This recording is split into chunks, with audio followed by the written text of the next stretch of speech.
Good afternoon, everyone. Welcome to my studio. My name's Michael Markowski. Today we're going to be looking at all the great artwork that you've been making.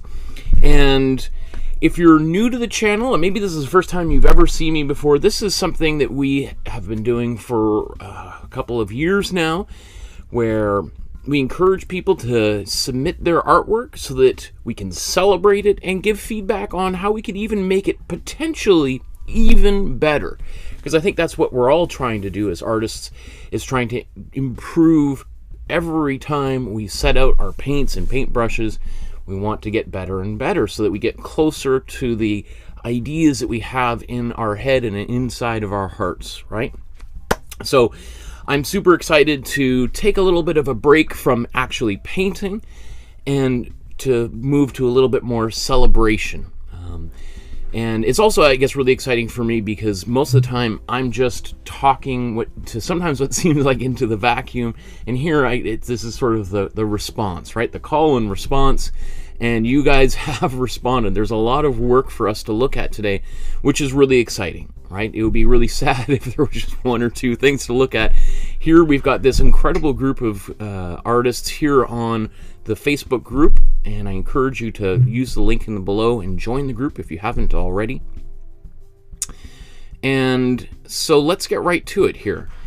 I want to begin just by looking at some of the artwork that some fun stuff. It is the Year of the Tiger here, so a few things have been posted to the Facebook group. I don't think Deborah painted this painting, but I think this is a really funny image that she found of this tiger in the mirror or a cat painting its self-portrait, which happens to be a tiger, right? That a cat might imagine itself to be a little bit bigger than it is. I grew up with small dogs, and small dogs always tend to think that they're very, very big dogs. Right, here's another example. Obviously, it sees a lion in there, but I think the idea is the same here. We'll just take a look at Phalle. Did a really cool painting here in celebration of the Year of the Tiger, and I love these, Phalle. Very cool. I wonder, was this inspired by something or just something that came out of your head?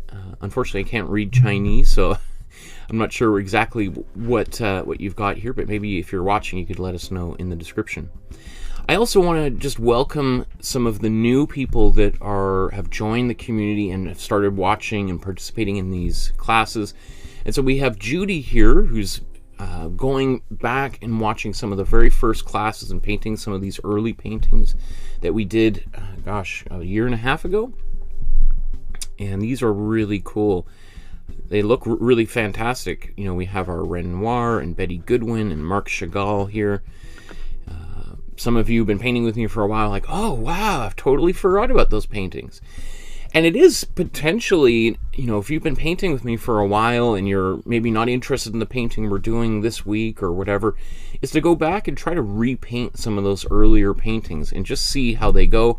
I mean, that would be a great idea for me as well, because probably I would approach a lot of these paintings a little bit differently in hindsight, right? And I think, you know, that's one reason why artists do little studies. So even many of these great artists that we've been talking about, before they make the big painting they're famous for, that we've tried to recreate, they've probably done one or two or three smaller versions, trying to test out their ideas, try to get the composition sorted out.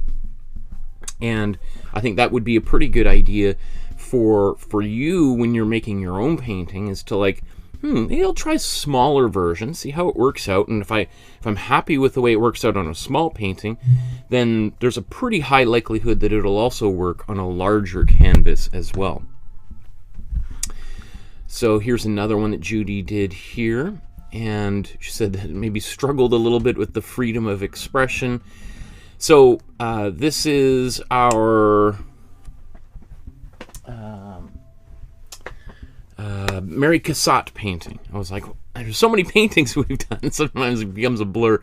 So that's really cool. I actually think this turned out really well, Judy. I'm not sure what about it is making you feel a little bit anxious, but I think especially if this is one of the first paintings you've been doing, maybe with us, certainly, but I'm not sure your background and how long you've been painting. I think most people would feel this is a pretty good success. Another artist that is new to the community here is Rachel, and she talks about this is the first, I think, is this, let's just see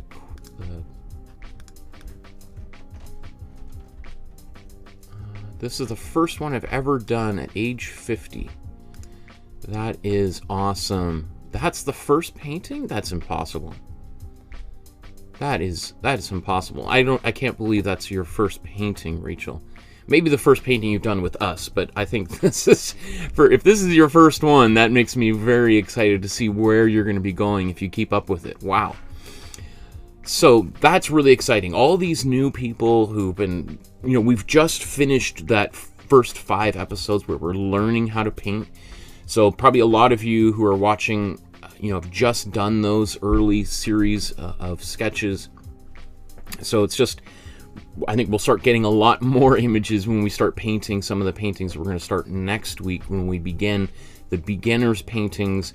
We're going to start really slow. We're going to do some very simple Matisse, Kandinsky, Paul Klee, Emily Carr. We're going to begin very, very slow, and then we'll slowly ramp up to the point where all of the boats are at the same level in this community, which I think is always very, very exciting. So after that, I just want, actually maybe, let's just take a look at some of these studies that people have been doing based on our first few paintings. I love this. Here's another new edition, Kathy. And it looks like Kathy printed out the templates and then painted directly on top of them. That's actually really smart. It saves you the step of transferring them onto canvas or other pieces of paper. You've got all the little notations there on the side. That's fantastic. That's pretty smart. I never thought about doing that for those exercises. I obviously painted them on canvas because I wanted them to be a little bit more rigid, so that, because I'll probably be referring to them in classes going forward a lot more. And then we have some people that have, again, been painting with us for a while and then redid these early classes just to see if maybe to test their color selection potentially. Potentially seeing that maybe there's something there that doing the same thing a second time, a new revelation might happen, right? And that's, again, I think every time I'm mixing paint, regardless of how successful the ultimate artwork is that I create with it, there's always these little tiny micro learning experiences that happen. And that's the blessing that painting gives us, right? Is those little insights and that sense that we're always growing and developing, and that curiosity that comes with that. Here's Heidi. She's doing the color wheel for the second time again. That looks beautiful. I like that on that square canvas. That is smart. Very cool.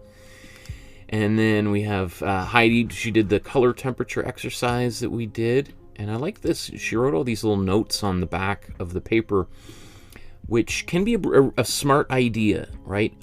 I know that when I was in art school, one of the things we had to do was to keep a sketchbook in our painting classes and then sort of write little notes, particularly, if you're trying to remember, like if you're mixing colors, like what colors you used in such and such an area, right? You might do a little quick thumbnail sketch of that image with little arrows pointing to it saying, this is how I mixed that painting.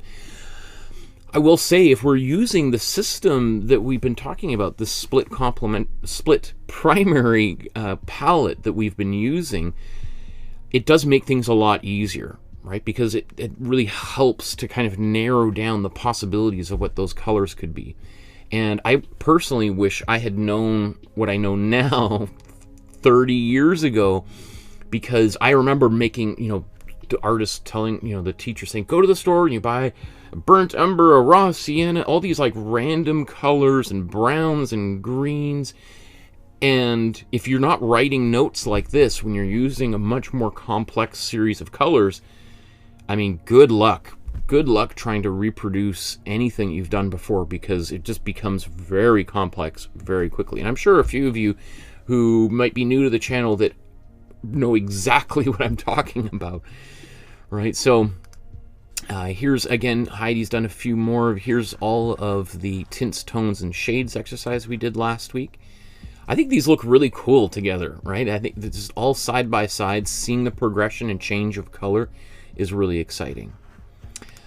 I thought this was really cool. Here, Pascal has gone about doing this large grid here, mixing all the colors. I imagine, I haven't really looked at this too closely, so I'm not sure what this empty space is, or if it's in middle of progress, or we could complete this. I don't know if these would be the same colors going down this side. Very interesting. But, you know, I think what we see here is the transition from like a yellow going into the oranges, browns. Maybe what we're doing here, it could have been in one of the books that I was showing, is the transition between, you know, if we take like a yellow and we try going all the way to a purple, right? Or we go orange towards a green, a red towards a green, and seeing what those different transitions are going to happen. I think doing anything like this, these types of exercises are super useful. They seem very obvious, especially to more advanced painters. Are like, I kind of know what I'm doing. I don't need, and then you do them, and then you realize, wow, actually, that was a really good learning experience. So here's Paula's version of the warm and cool temperature exercise that we did a couple weeks ago. That turned out great. Very cool. I like a little bit of the white in the background. That was also going to add a little bit more atmosphere and push this red sphere, warm sphere, even further forward. I think that turned out really great. There was a few. Oh, here we are.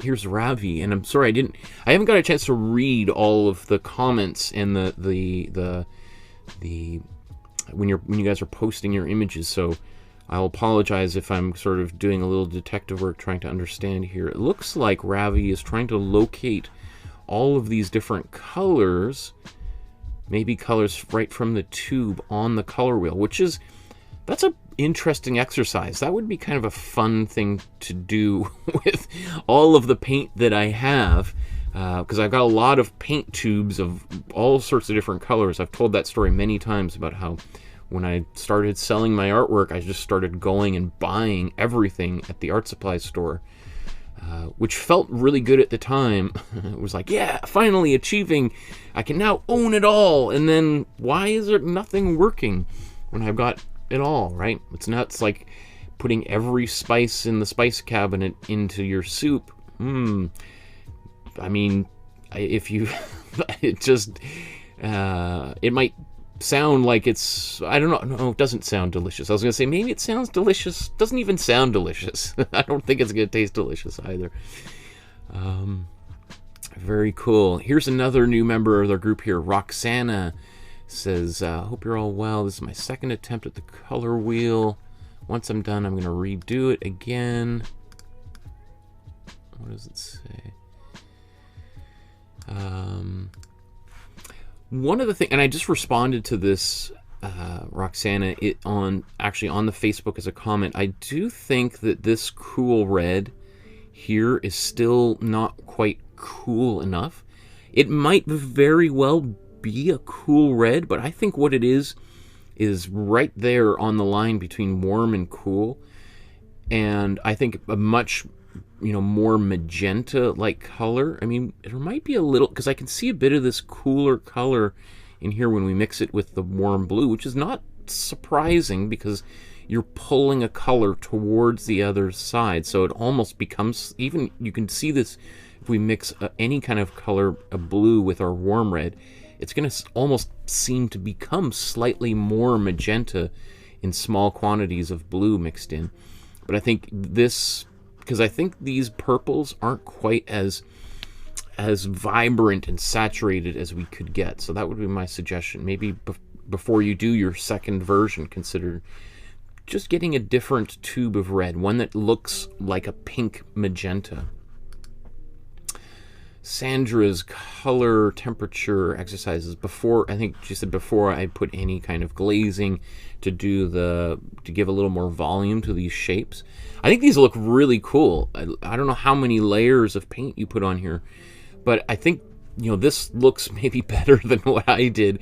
And I guess that's just a personal preference. I tend to kind of really like when the colors look very opaque like that. That's why you see me often painting a second or usually two coats of one color, just because it just gives a more solidity to things. And here I think it turned out really effectively. I mean, you could certainly add, you know, some highlights and some shadowy areas on the darker side, but I think it's going to look, I don't know. I think it looks pretty cool right now, but I know what you're talking about. Here's a few other things that Sandra did here. These value exercises. I like this sort of way of doing it too. This feels much more free than doing it much than the rigid style that I've done. But I know that some people might find that almost too liberating, right? And want a little bit more structure. So, but it's always nice to see a different approach, right? That some people who find this a little bit too rigid be like, oh, yeah, that's kind of fun, a little bit more messy and wild. And that's cool. Here we've got their blues and the purples, and then some notes for herself. That's awesome. And we're going to come back and take a look at some of the stuff that Sandra's been doing with all of this knowledge later on at the very end of the episode too, because Sandra's been up to something very big lately. That's cool. This is her studio. That is neat. That's painting you're working on. I want to see another picture of this. Cool. And yeah, that's really neat. So, and then here again, another new student here, Tanya. That is cool. Love it.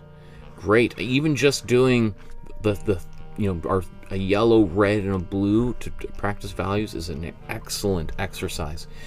Welcome everyone. Okay, so let's go back to the well here. We're going to rewind a little bit, and we're going to start looking at some of the paintings that where we left off. I think it was the Fernando Botero images. We don't have too many. We just have a couple of people that did this painting.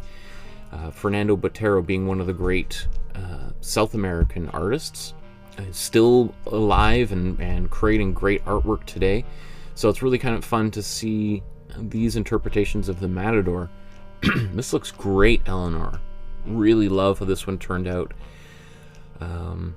I think that in the original, and this could be just the way that I did some of the shading and rendering on the forms, I think that there was a little bit of more darker values underneath this cape, just which would just sort of give the whole image a little bit more volume. And I think there was a bit of a shadow, I could be wrong, underneath the feet, but again, minor quibble.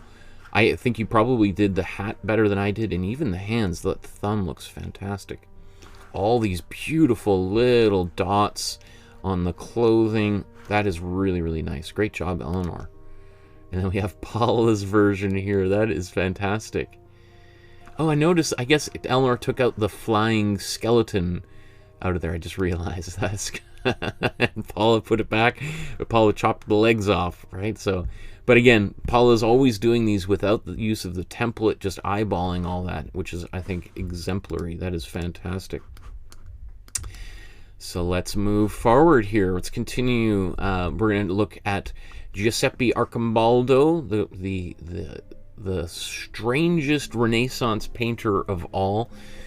And this was a fairly complex artwork, right? So I'm not surprised that only 4 people attempted to do this one. But I do think that if you want something that's going to be kind of challenging, it's not the most difficult, it's just time consuming, right? All of this detail, like we see here on Eleanor's painting, you know, it takes a while to get it all done, but I think it's really exciting to see when we get this far, right? Because there's a lot of different shapes, and each shape has, you know, some different value. We've got light on one side, shading on the other side, and if you really want to go even further, we've got reflected light from, you know, let's say the wheat being reflected onto this, I don't know what that is, kind of a melon, right? And so we have yellow reflecting on the green, green reflecting on the yellow, and it gets more and more complex as we go, but that's painting, right? And so this gives us an idea of where we can go once we kind of mastered all of these different techniques. Awesome job, Eleanor. And here's Gemini's version. You know what's kind of neat about this one here is Gemini, we've got a little bit kind of a thinner application of paint, these glazes. So it has a little bit more of a I'm trying to think of, I see this a lot in more contemporary paintings. There's a lot of artists, probably the name that comes to mind is an artist named Elizabeth Peyton, and who we're going to be looking at in the summer. A contemporary artist, another one of the great contemporary portrait painters, but she often uses this same sort of thinner application of paint. Another, I think he's a Belgian artist, Luc Tuymans, does a similar kind of thing.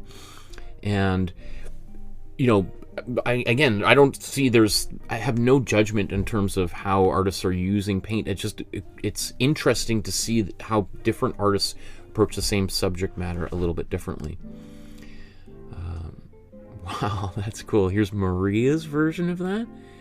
Wow, you guys really went into the details, like all of this, the wheat and, I don't know, it was barley, and you can really get lost in those details.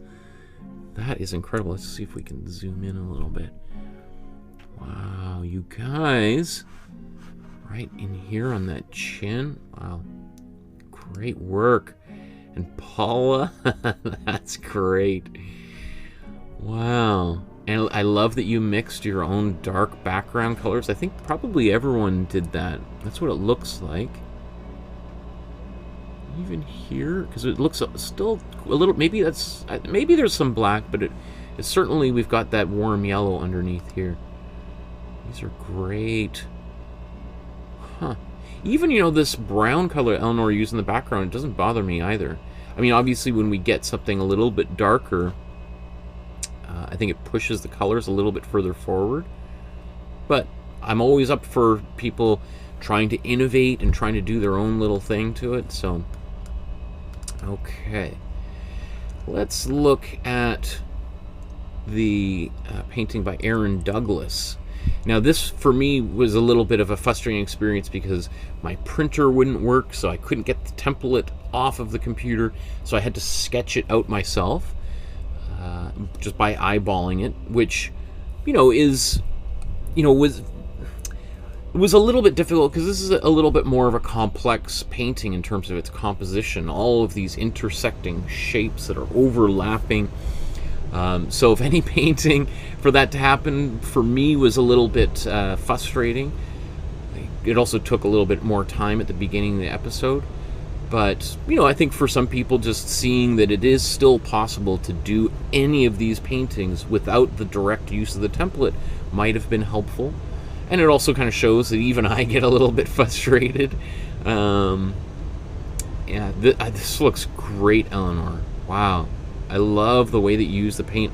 I love how kind of very subtle these hands that are chained in look, which is similar to the way that Aaron Douglas painted his original version, where, you know, you might not even realize that there's these hands reaching up from the depths down here turned out. So that is really cool. That one turned out really well.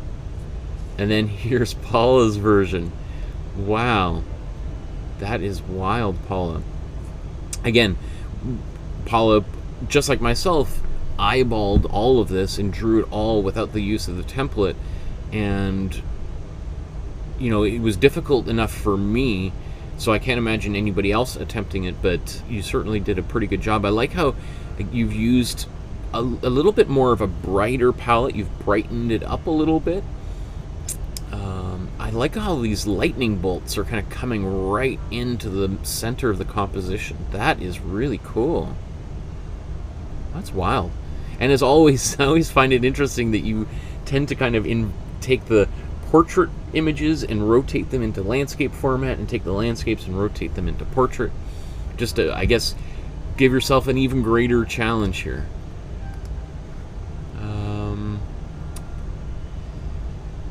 Lots of comments on here. I'll take a look a little bit later here, check out what you guys are talking about there.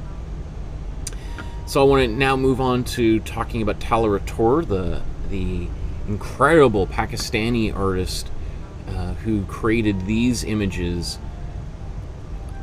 I'm a huge fan of her work, and although she's now based in New York, I think it was really fun just to take a look at art that is made from that part of the world, because, you know, again, most of the art that we are inundated with is all made by white men from North America and Europe, right? So that's part of my goal, is to help us become more familiar with great artists who are not middle-aged white men, right?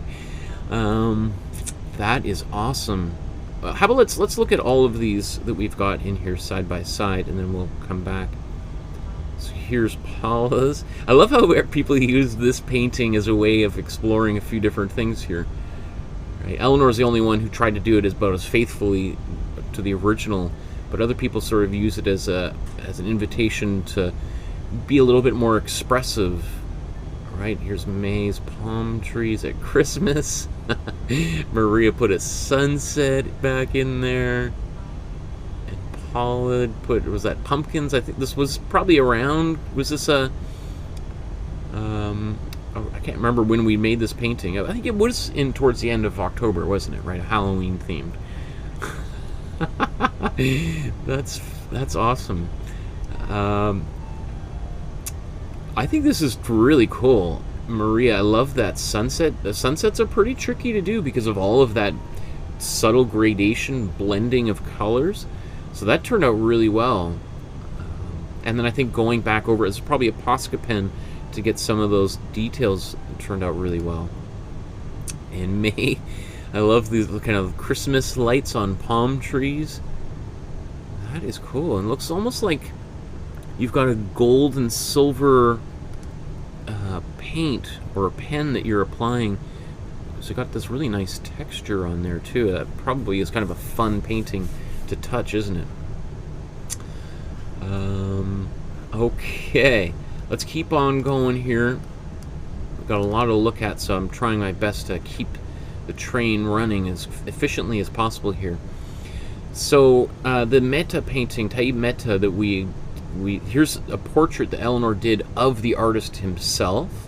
That's a great painting, Eleanor. I love how just sort of free and loose all of these brushstrokes are, and the colors.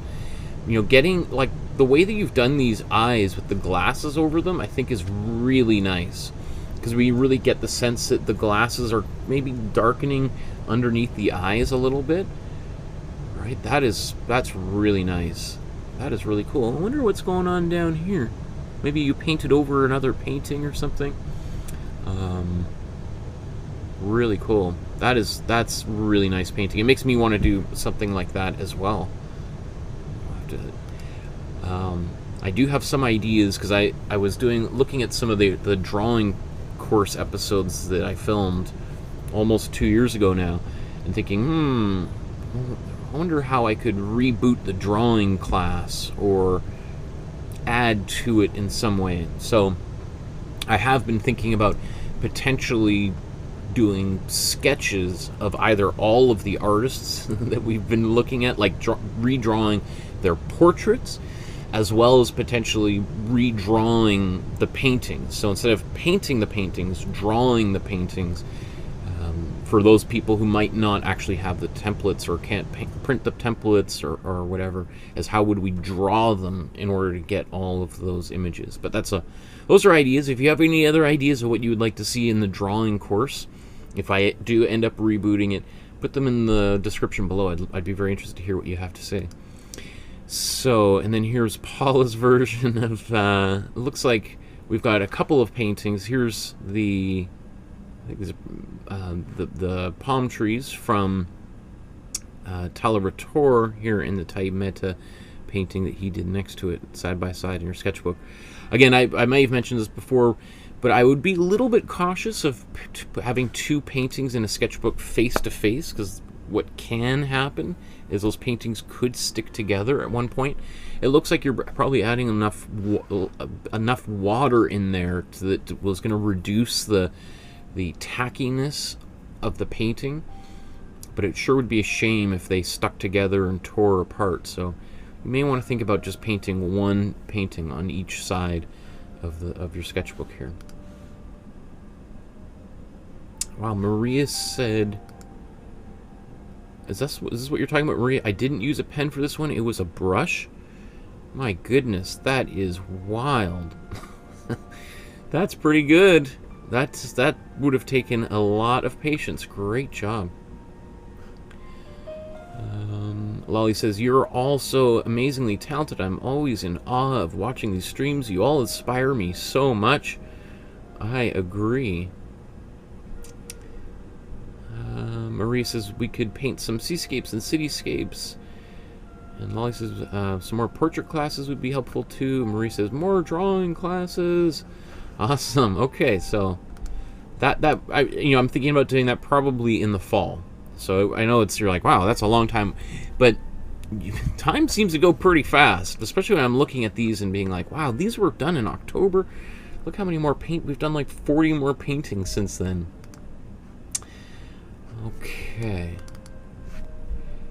So let's continue here. And the Saeed Haider Raza series that we did, I just love this painting in general. I think is just a gorgeous painting. And here's Eleanor's version. That's beautiful. Wow, Heidi's. One of the things we talked about when we were making this painting is how, even though he's doing these geometric abstract paintings, he's still painting them in a fairly loose style. And I think, we can see with the way Heidi did here, is he's not using tape. He's painting them in a way that allows for some of the undercolors to come through. And it's some people really enjoy that type of approach, some people don't, but I think just having it available and knowing that there are other options out there, there's sort of an infinite number of approaches that an artist can take when making a painting, I think is really helpful, especially if you're a beginner and you sort of might have this idea that there's the one correct way of doing things. That's another thing another kind of myth that I intend to try to bust through these series, is just trying to provide people with as many different types of options as possible, and kind of like spiritual mentors for people to be like, I don't like doing any. Oh, that's my jam right there. That's somebody who's more who's like, we're on the same line of thinking. And I think that's when you finally find, because sometimes you can spend years and you're just like, I don't know, all of this doesn't make any, and then you find that one person, might have been from 200-300 years ago, who is approaching painting the same way you do. That is such a cool feeling of like, that's, I feel like we have this connection across time and space.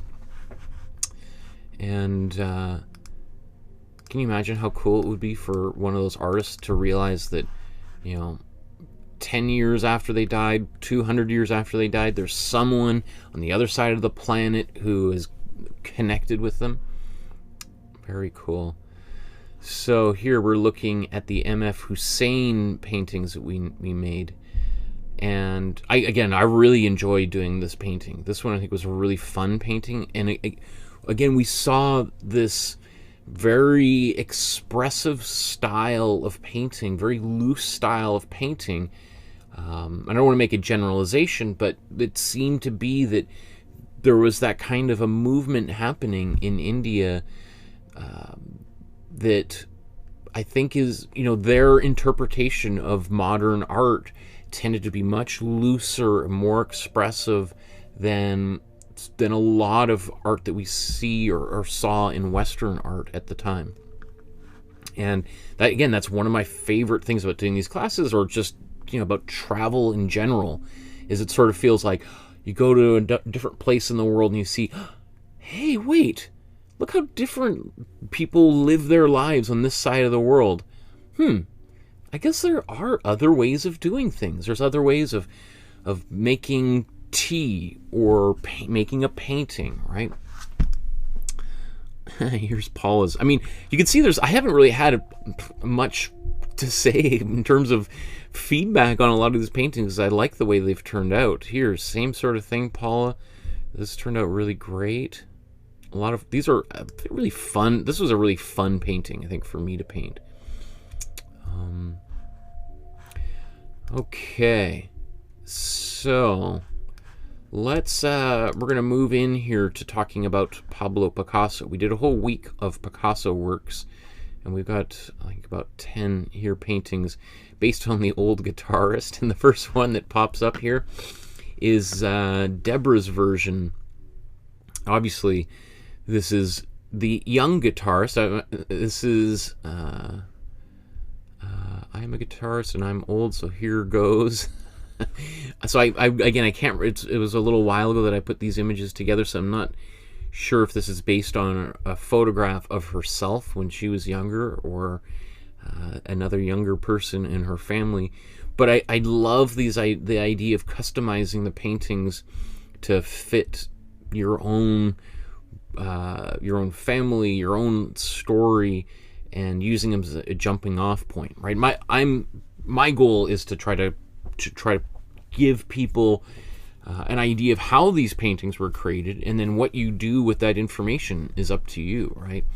So that, Deborah's done this many times, is sort of played with these images, because, if we look at, Eleanor did a much more faithful version of this. I think maybe it's interesting, again, I guess, how about let's just look at all these together, because I have a few thoughts already about these. So here's Eleanor's, Gail's. Looks like these are the same. Leslie. That is wild. Maria, Paula, Vanya. And that's okay. So how about we'll start from the bottom down here and work our way up here, because I feel like I've been privileging the people at the top of the alphabet. Let's go to the start at the bottom of the alphabet here. We'll do a little bit of that for a while here.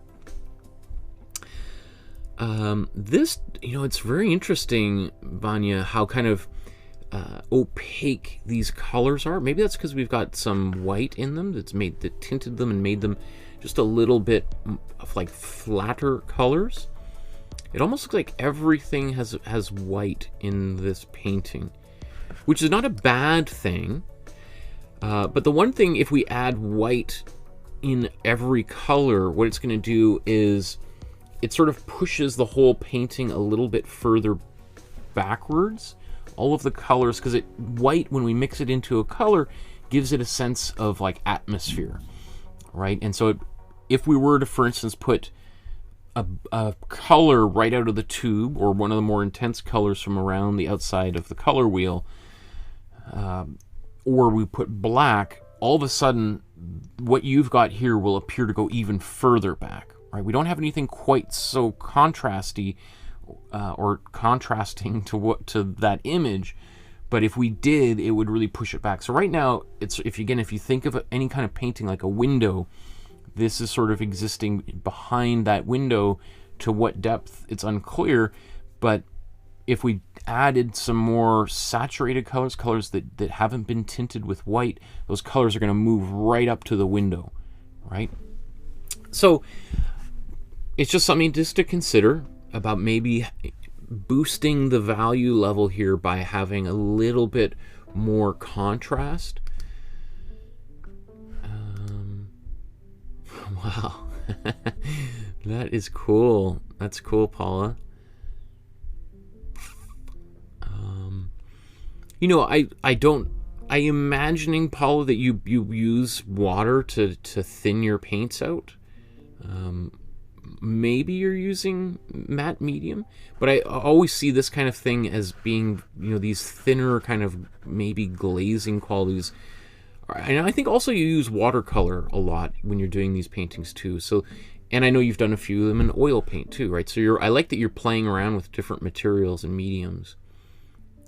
But again, we could see, you know, just compared to Vanya's painting here with a little bit of this like much more stronger, more intense colors, how it really makes it pop a little bit forward. So, you know, if I was Vanya, would I probably wouldn't do anything to the painting here. I would probably just do a different painting, but just thinking about that in the future, because, you know, if we did put some like black strings on this guitar, that guitar would lurch forward suddenly, right? So if I was going to put any saturated colors here, you'd probably want to do little bits of more saturated colors around the painting, so that not just one hand leaps forward or the guitar leaps forward or a foot. You have to kind of do it, you know, all over the place. But I would not do it in the background, because then the background is going to come in front of the figure. Here's Leslie's version. This is wild, Leslie. It almost has the appearance of like a print. The way that the color is applied, that is wild. Like these colors down here really remind me of like a lithograph. I'm really curious how this was painted. It looks, and I mean that in all the best way, like that is wild. You got me kind of curious as to what materials you're using. Is that gouache? Maybe is there watercolor and acrylic in the same painting? I don't know. Very cool. That's a really, the look that you've managed to achieve there is really neat. Wow, and here's Maria's. That is wild. That turned out really nice. You really got the kind of the boniness here. That kind of the kind of cold, sickly kind of quality of this figure.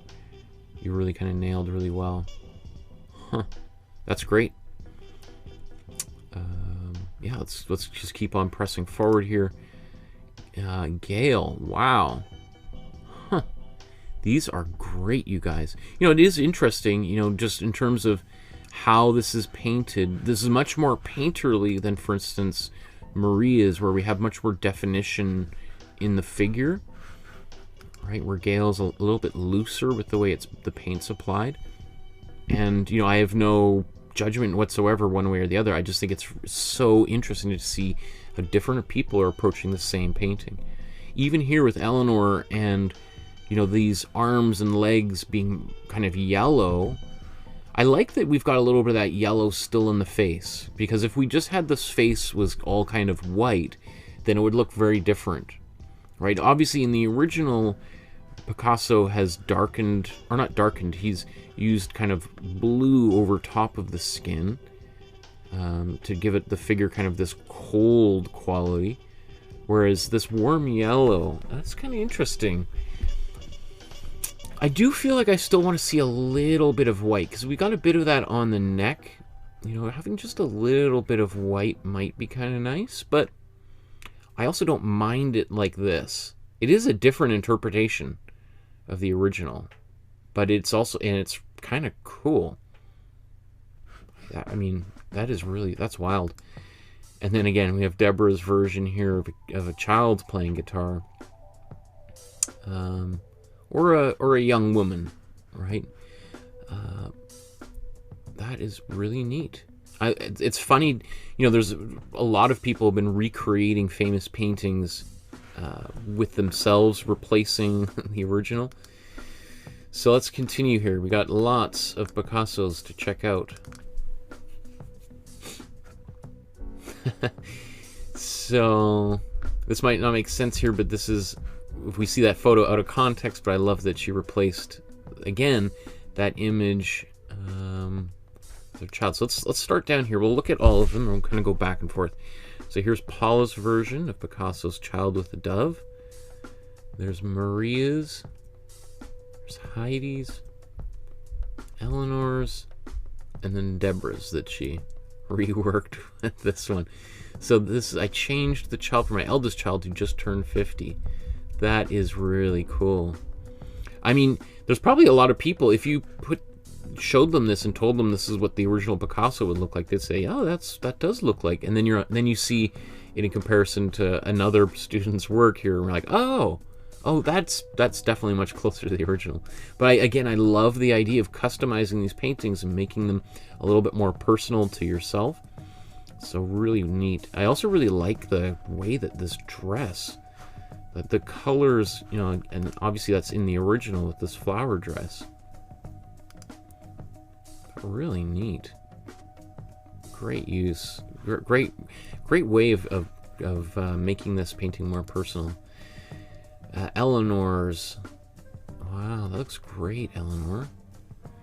I think there's a little bit of a different approach to the way we did the background and the sky, but I think it still looks great. Very cool. I like the way that the face is painted. The skin tones you've got, I think, are really well done. And here's Heidi. I think Heidi's did a little bit closer to the way that I approached the painting, and frankly, the way I think Picasso approached it. But again, that's everyone is certainly welcome to take whatever approach they want. I do think that using that purple and kind of very almost dry brushing over top of it is one of the very unique aspects of this painting, and trying to use that, I think, is because I think this painting, I don't even know if we put a warm yellow on or if we just put the purple right over top, but it's one of the things Picasso was doing at this period of time is just really playing with the rules, right? After, you know, being a young kid and having a father who was an artist and a kind of a classically trained artist, and sort of making Picasso learn all of those techniques, which can be kind of tedious. Picasso seemed to be very interested in just sort of eschewing all of that and just exploring and mixing everything up and seeing what results would happen here. Maria, it turned out darker than I wished, but it was an old canvas I used many times. Very cool. Wow, I like these quite bold colors, very opaque in here. That's really nice. Down here, that's really cool. And then Paula's. Great, these little washes over top of that yellow. I think you could even have gone a little bit further, but I think this looks great. Man, this is, you know, usually I have a lot to say about all these artworks today. I mean, what else am I going to say? Where are we missing one here? Okay, so here's the Harlequin with, was it Harlequin with, what is the name of this painting? Acrobat with young Harlequin. So we got Maria's, Paula's, and Eleanor's. Wow.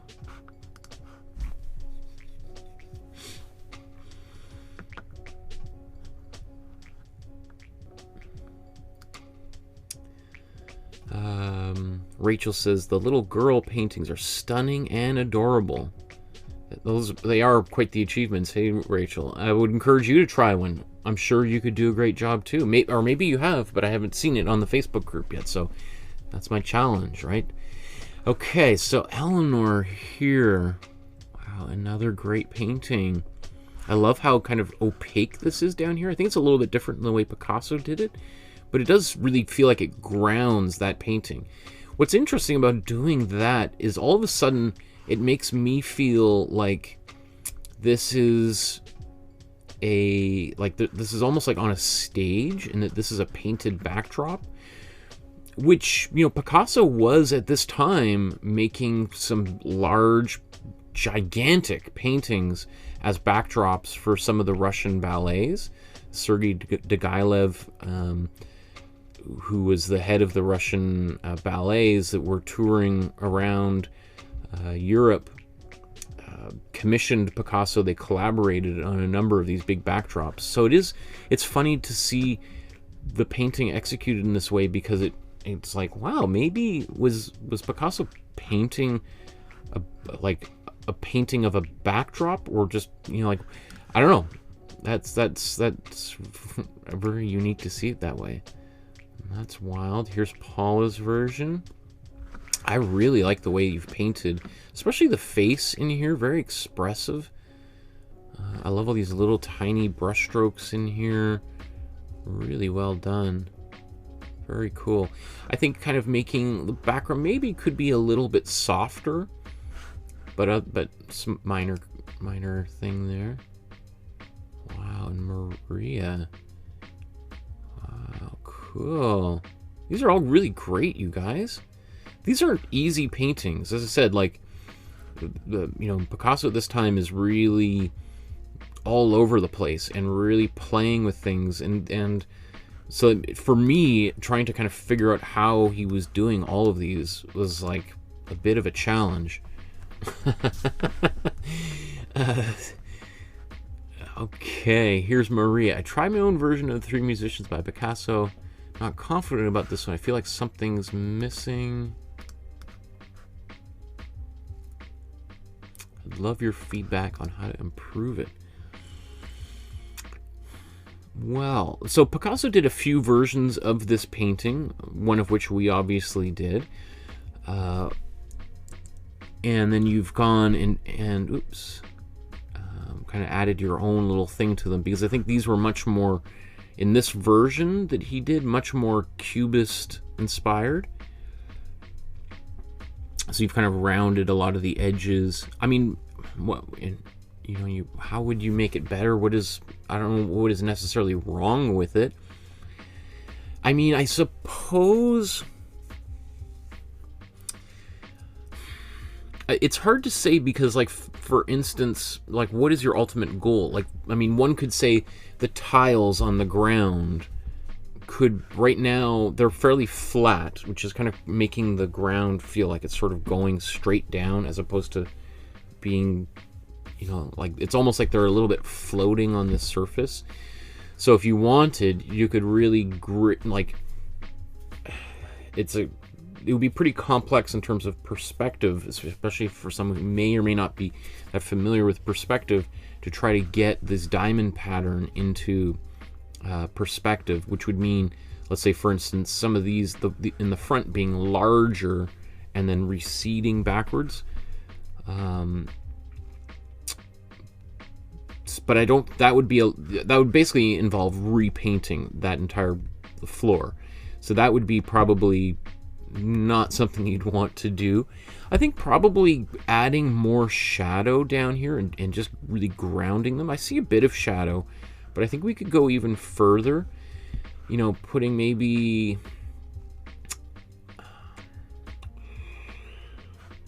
just a little bit more darkness around the feet. And then that might mean that we would also have to darken a little bit underneath the arms, etc., underneath the chins, underneath the brims of these hats, right onto the forehead. So we start really probably changing this painting quite radically and turning it from a much more abstract painting into trying to give it a little bit more realism. So I don't know if that would almost sort of defeat the whole concept of this painting. Like, again, we would probably have a little bit more complexity in terms of shadows on the sheet music, like underneath these arms and stuff. So I'd be really just more inclined to leave it alone, other than doing, substantial kind of. I mean, I don't mind it as it is. I think probably, if anything, like, Picasso would have gone the opposite way and made everything even more flat. I mean, that's basically what Cubism is like flattening everything out, unfolding like a box so there's no longer a cube into just, you know, a cardboard box. It's all the flaps are visible. So, you know, if you want to flatten it, it would be the exact opposite. Is rather than adding shadow here, is actually maybe brightening up these tiles. So, you know, making these more consistently red, getting rid of this subtle kind of glazing and shadowy areas, potentially outlining them like a little bit of like what we have here. Potentially even just putting a bit of a dark or kind of a cooler green back here. That might help as well. I don't know. And that's interesting kind of questions of how we would do something like that. Like here's Paula's version of the original, which you can see has this much more cubist approach, right? Everything is a lot more angular and flat and abstract, right? So, you know, you can see quite the difference between here where, you know, these faces are all round. Like there's very few angular areas in this entire painting, except maybe the checker patterns, and really that's it, right? So in terms of what Paula's got here, I like how this painting turned out. I almost sort of think, Paula, there's the potential for some of these darker areas just to go over them a second time, and or even some of your lighter areas.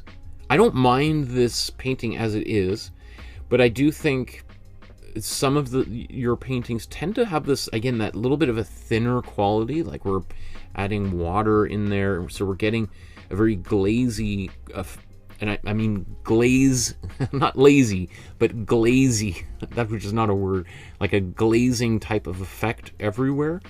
And I think maybe you might want to experiment with just a little bit more opacity, having colors that might be a little bit more flat and less semi-transparent. I don't know, that's just possible suggestion as to what could be done here. Okay, and then here's our final Picasso that we'll look at. So here's the Weeping Woman, and this is, you know, another very famous painting of his that he made, I think in the well, he was working on Guernica at the time, so kind of early 40s. That's really nice, Heidi. Well, actually, let's just take a look at all of them here. Wow, Leslie. So Leslie, Lorenzo, May, Paula, Susan, Vanya. There's another. Wow, what a wow. Okay, there's a lot here.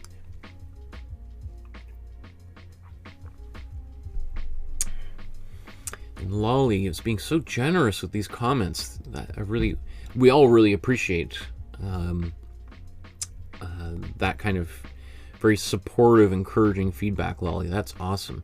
And I should also just mention again, Lolly's been going back and watching a lot of the previous videos and doing timestamps for all of them, which is amazing. I certainly appreciate that, because it makes people's lives a lot easier when you can just jump to specific points in the videos. And if anyone is interested in helping Lolly out in that process, you're certainly invited to do that. Just sort of going and watching a video and just like, where does things change? You know, what is... And that way other people, when they're watching the video, can just skip to those moments rather than sort of just having to kind of find those areas on their own. And that's one of the things I've been trying to do, is go back and timestamp some videos myself, because I know that it makes everyone's life a lot easier. So again, thank you, Lolly. Okay, so let's look at these here. These are fantastic. One of the great features of this painting is the strong contrast and the dark outlines that Picasso used. So I think that photo is a little bit washed out as opposed to this. So that's what it looks like. It's interesting to see. In fact, just want to use the... You know, once you take a photograph, you can then bring it into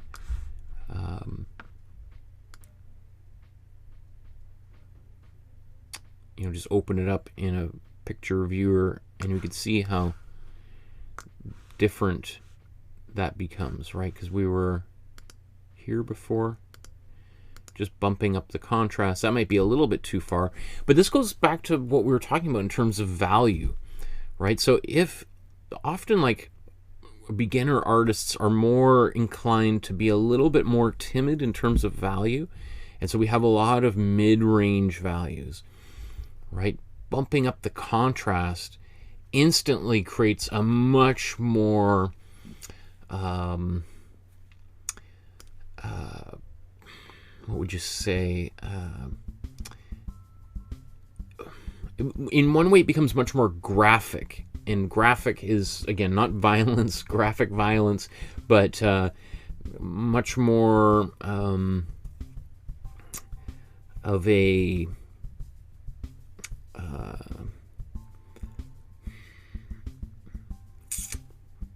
in some ways it's easier on the eyes, like, to see something that has strong contrasts, because it helps, with our eyes tend to prefer strong contrasts, right? That's how we just evolved as humans.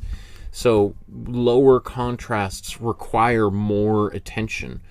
They require us to look more closely at things, which is not necessarily a bad thing. Some people are like, yeah, isn't that what we want to do as artists? And we could have a discussion about that.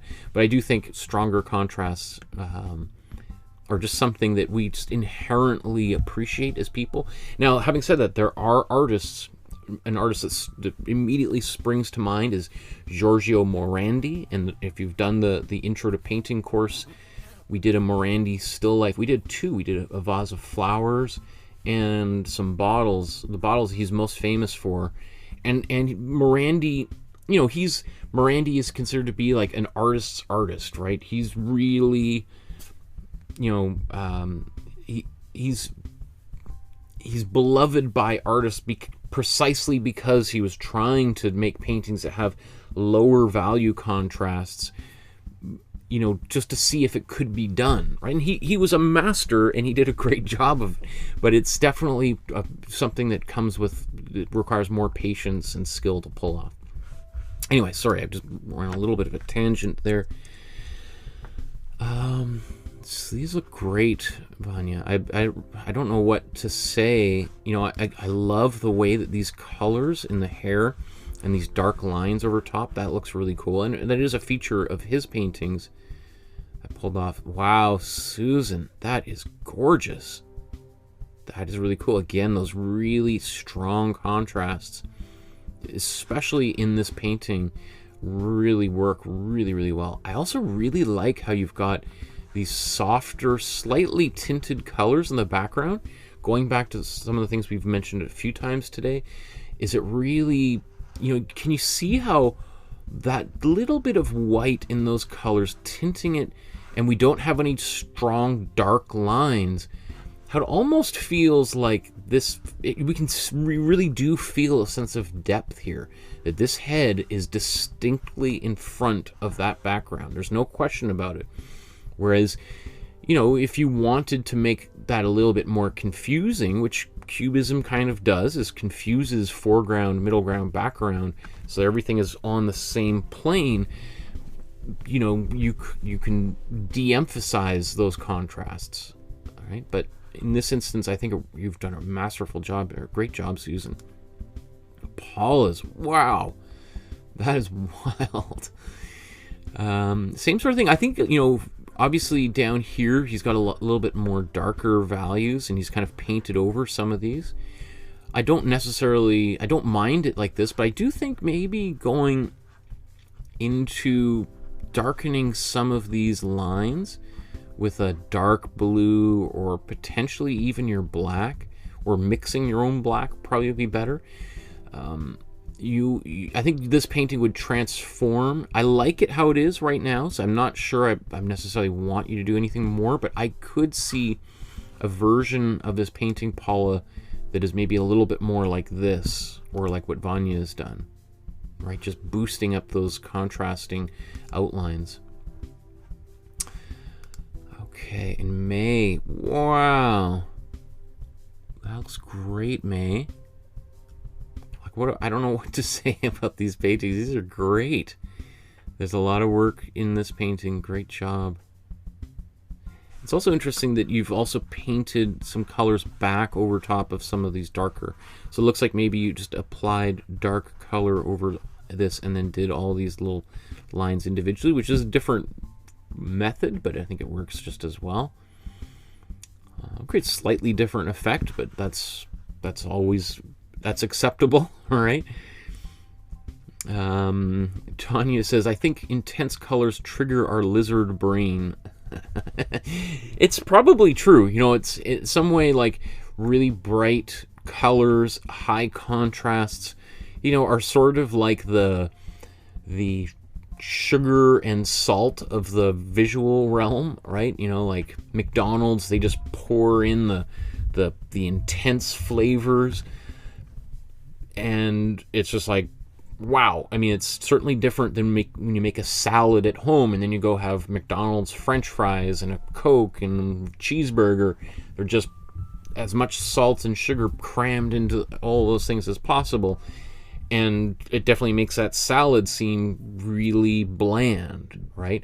So, you know, one could make an argument, well, this is not how the world is. We don't have these bright, saturated colors, dark, strong lines, right? So, but that's precisely what Picasso's trying to do is, I mean, clearly, especially in a painting like this, he's not going for realism, right?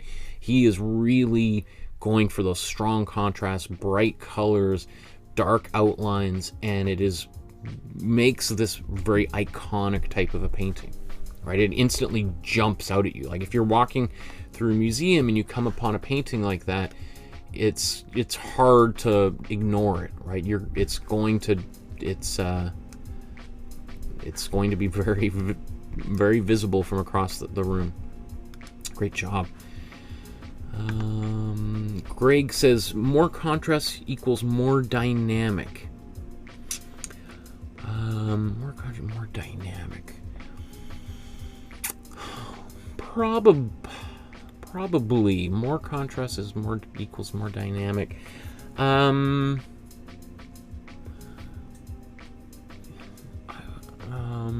Yeah, I mean, yeah, I guess. I mean, I have to think about that, but you know, Van Gogh, when we think of Van Gogh, is using strong contrasts of color and often also value. And so, you know, when we think of like the swirls in the sky of Starry Night, we have strong contrasts, and those strong contrasts tend to create a lot of movement, right? Because we're seeing those, you know, it's like our eye is kind of jumping back and forth between those two things, right? Between a white and a blue side by side, a red and a yellow side by side. Like,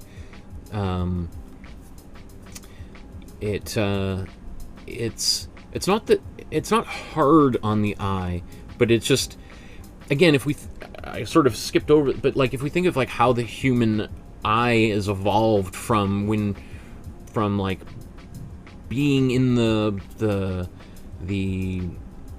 being like a caveman and woman, and you're hunting and being hunted, right? When you're looking through the forest to try to see if there's like a lion or a gorilla or something that's going to attack you and eat you, you're looking for something that is unlike everything else, something that pops out, that contrasts with the existing environment, right? And seeing, like if you have a bunch of trees, you know, straight vertical lines, and then you see a couple of dark black dots, eyes of a tiger, you're scanning, and then like,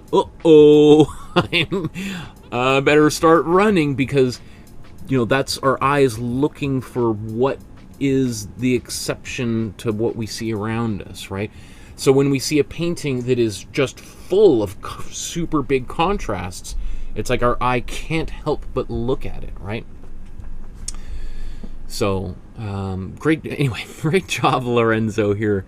That is really cool. Again, it probably is a little bit darker in the photograph than it is. I think we have probably much brighter colors than we see here. Really nice work. All of these lines in the hair. I don't really have anything to say about that, Leslie. This is wild, Leslie. I love this. You know, it's obviously a little bit different than the original, and where all of these lines go are not necessarily connecting in the quote-unquote right place. But what I think you've done here is created something kind of much more original, right? Rather than simply reproducing the painting as I did, you've gone in a little bit more of your own direction and created, like I could see this kind of thing being in like an illustration in a magazine or something, right? Because they don't have to pay for the copyright of the original, because now they've got something that looks like the Picasso but isn't the Picasso. So that's a lot of fun here. Now I'm wondering if this is like a black Sharpie that you did these outlines with. If you're using a black Sharpie, it's okay, but you might find if you look at this painting 6 months from now that that black line has gone green or purple. It might have even sort of bled out into the colors. It might, it could have faded, right? So black Sharpie, you know, it's okay, but it's certainly not archival. It's not meant for archival purposes. So I would consider using something like we've talked about these Posca pens many times, and these are excellent tools for, because basically it's like a paintbrush pen, right? So or a paint pen, and when you use these, we can get really nice dark outlines just like this, and that are going to be permanent, that are light fast, meaning the color is not going to get is not going to fade if it's exposed to light, especially direct light. So, but I mean, I really like how this painting turned out. So I kind of want to encourage you to use some better materials so that these paintings stand the test of time, right? And then here, before we move on from these Picassos, here's Heidi's version. That's great. I mean, even like very kind of subtle, a little bit less bold colors, a little bit more transparency, kind of like what we see in Paula's work here, quite frankly. Kind of a little bit more of a dry brush around here, which is, again, totally fine. Like, again, how about we contrast this to...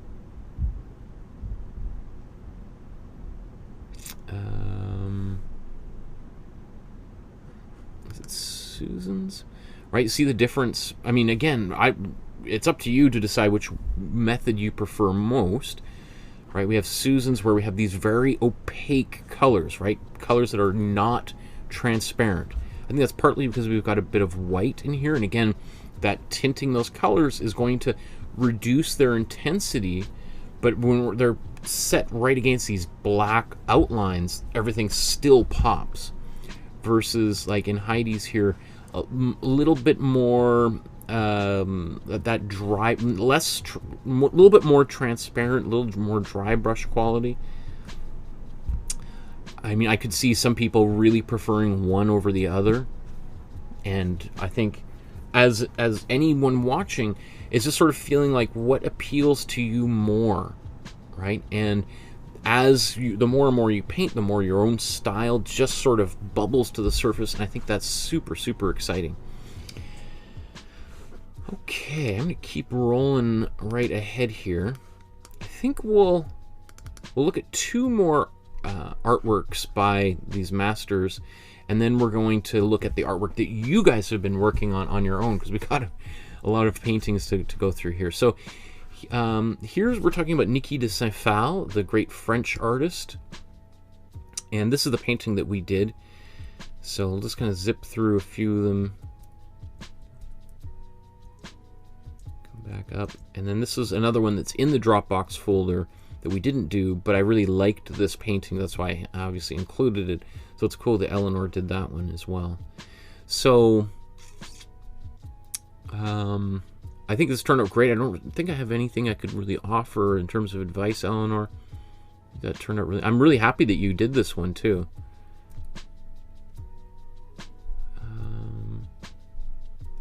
That is cool. So that's great, Gemini. Do I have anything to add here? Don't think so. I mean, this one is one of those ones that I think you can make it as complex or easy as you want. Right? I could see some people, like, we could have painted a version of this painting in an hour and used it as a very simple introductory painting. We could also, you know, take this painting and spend, I don't know, I think we probably did spend maybe 2.5, 3 hours on it, because I kind of got into it. And that's just by adding more and more layers to make things more opaque. So it's interesting to see kind of the different versions that we have here. Is Maze and Paula's. Wow. Again, it's, you know, it's funny the way that you've painted this, Paula, and now it reminds me a little bit of SpongeBob SquarePants. What's that character? Oh my goodness, we just started watching a little bit of SpongeBob in the house, so I don't know, I'm not familiar with all the character names, but there's a character who's like a there's like a starfish or something. They kind of has the same kind of shape. So it's funny seeing, because you're eyeballing things, that maybe parts of this figure have been exaggerated a little bit.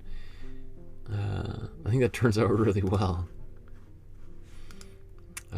Maze version, again, really cool. You know, doing all these kind of outlines like that is not easy. It's pretty tricky to do it and to make it nice and consistent.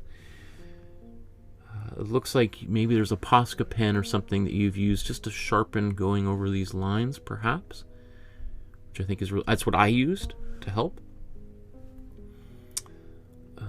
Might have missed a little line right there. I feel like I'm very nitpicky to say something like that. I don't really... Otherwise, I think it's really fantastic. Wow, that looks really nice, Lori.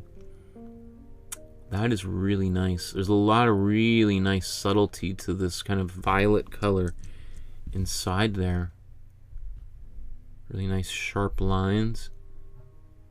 Very cool. And Gemini, really cool. Man, this has got to be the one of the fastest episodes we've done, because I don't know what I think, because we see a lot of people who've been painting with me for a while uploading their paintings, and so obviously people who are getting really, really good at doing so. It's like I don't know what to say. How can I, what kind of what do I say?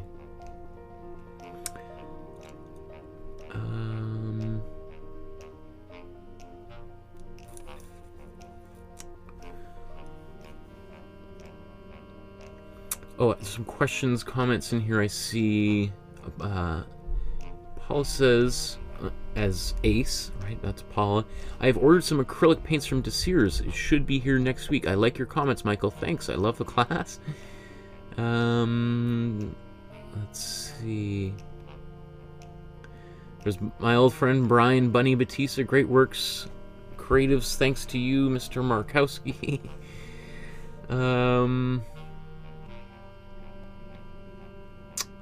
Paula says, I think in response to Lolly's question, what paint mediums do you usually use for these pictures? Paul says, I'm a cheat person. Most are cheat stuffs. I'm not sure I understand what you mean by that, Paula. I'm a cheat person. I'm not quite sure. And I don't know. I don't know that you're a cheat person. Maybe cheap? Is that what you mean? Like inexpensive, cheap, not cheat, cheap materials, maybe? But I think we can get really great results no matter what sort of quality of paint. Like maybe the dollar store paints, it would be a little bit, I mean, that would be kind of fun for me to go and buy some, like spend $5 at the art supply store and see what kind of art we can make with like literally the cheapest paints available. That is really pushing the line. But even like if you're spending $50 at the art supply store, you're not going to get the best paints, obviously, but you think you're going to get okay material. I do just think the using water to thin your paints and mix your paints is maybe something you might want to consider doing less and less of. It works really well with watercolor. You need it for watercolor. But for acrylic, I strongly recommend against it. Obviously, you can do okay things with it, but after a while, I would invest in using matte medium or glazing fluid as alternatives to water.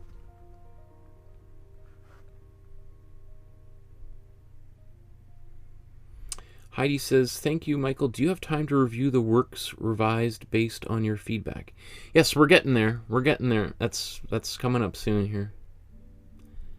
Maria says, Patrick, Michael.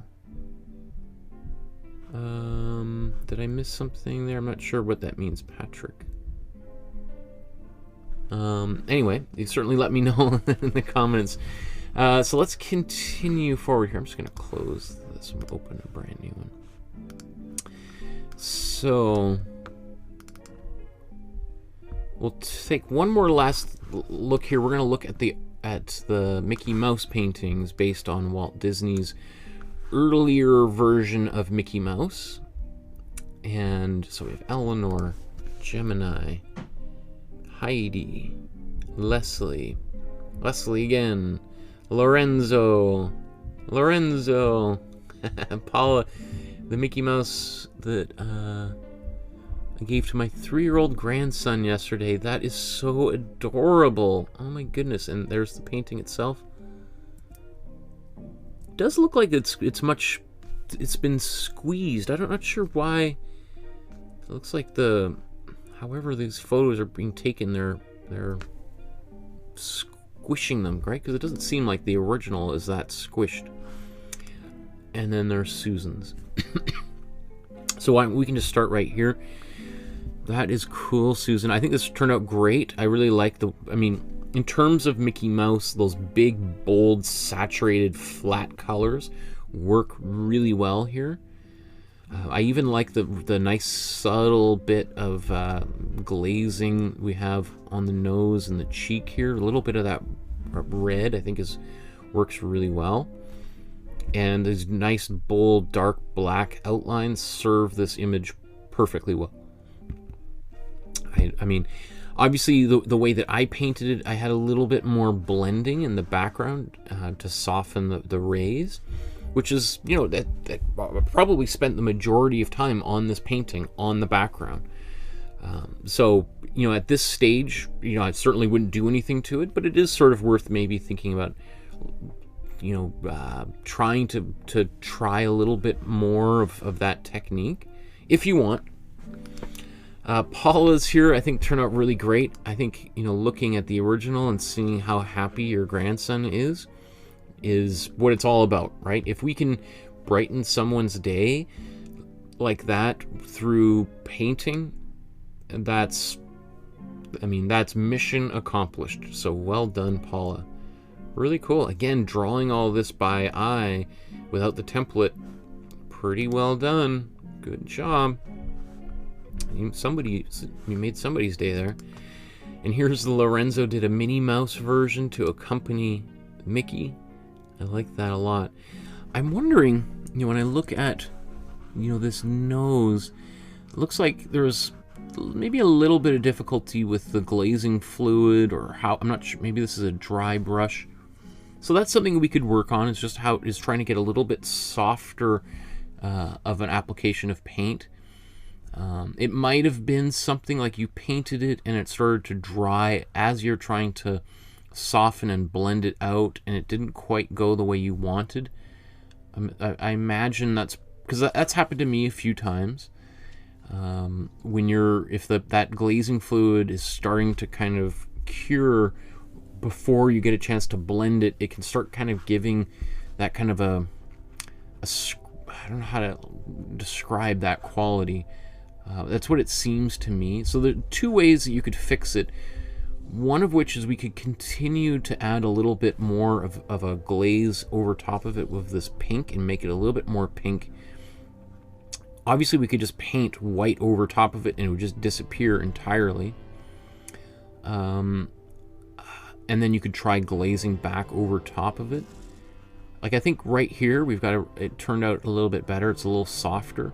So it might have been a case where sometimes, and I'm sure everyone has seen me do this a few times, where I maybe apply a glaze here and a few other places, and after I've done that, then I go back and try to blend it out, and by that time the paint is starting to dry, and so it might have been you might have put some glaze here, some glaze there, and then you're softening it up with your blending brush, and then you're like, okay, now I'll go over here and like, oh, it's already started to, and then it kind of, might be how we've got a little bit of that. So it's just sort of being a little bit more patient and just putting that paint here, blending it out.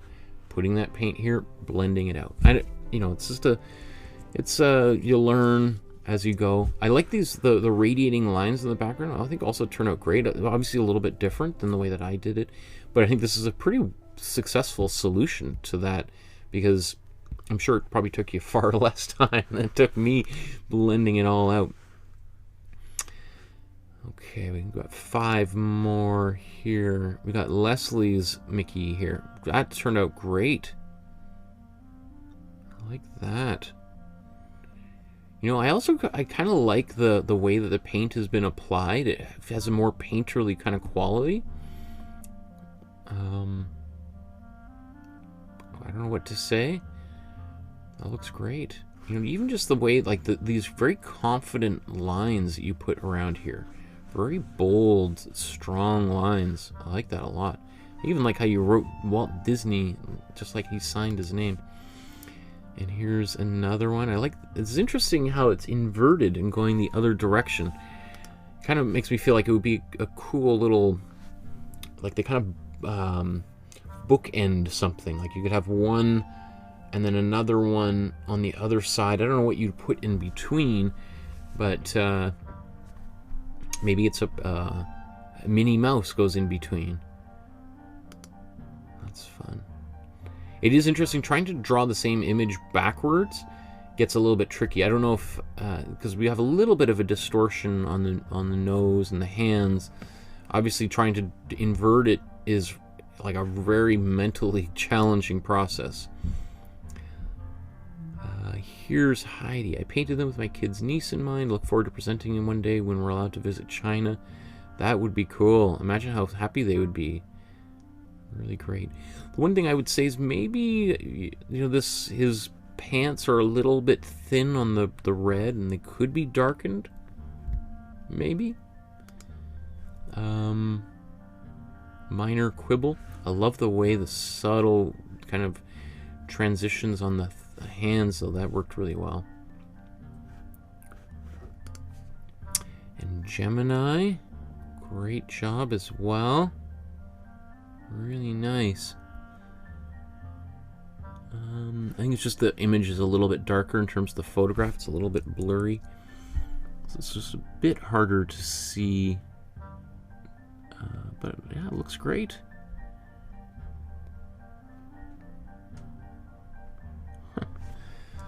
These are just so cool to see them all here. Wow, that's cool too, Eleanor. It's interesting. These gloves are much more orange than the original. I think if we look at maybe let's say Heidi's or Leslie's. Let's see, Lorenzo. That's maybe almost a little bit too dark brown. Although he did use Disney did use a number of different approaches here. I think Susan really kind of nailed the gloves maybe best of all, and then she's got these sort of gray shoes, whereas like Lorenzo's got these really nice dark brown shoes. Leslie's got the dark brown shoes. But I also don't mind that. I mean, they have a very kind of electric quality, that orange, which is not the way it was originally done, but I also don't mind that either. It's kind of neat that way. And that's the fun thing of just playing around with painting, is we can kind of just create things that maybe don't exist or are quote-unquote wrong. But if you like it and you sign your name to it, I'm sure you probably do like it, then like maybe you've stumbled upon something, maybe the way it should be, not the way it is, but maybe the way it should be. And that's one thing artists tend to do often, is try to describe an alternate way that the universe and the world could be. Okay, so I think we're going to end there with the images that we've been looking at by all these other artists. Oh, and there's...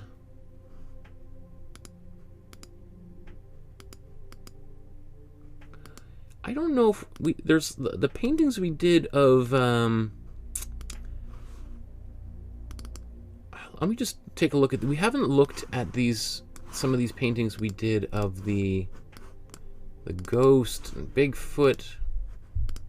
I don't even know how many people actually did these paintings, so we'll just take a look at them and kind of catch up on here, because I think somebody asked me before, like, hey, you forgot to do these, so how about let's just take a moment and kind of scan through these, because it looks like there's... so here's the Chris Hadfield one. Here's what Paula did here. I love this. So Chris Hadfield, the Canadian astronaut on the space station. And I love this. There's a little Smurf with a mushroom, and you reworked it there. That's pretty funny, Paula. That's great. That's actually really kind of neat. I like the way this is done. And there's a little bit of a distortion in terms of the body, and let's say these legs being a little bit longer and the torso being much bigger. But I don't mind that kind of thing at all. I think that's kind of fun to play with the human form.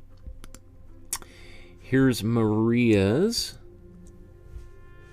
And I remember Maria posting this on the Facebook group and said there was a problem with the legs and wanted some suggestions on how to fix it, which is one of the great things with that community, is people responded with lots of suggestions.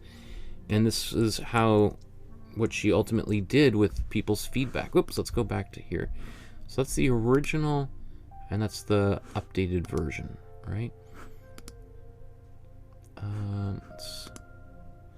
It looks sort of like you've lengthened the legs. Is that what I see? As opposed to kind of ending here, they go down an extra step.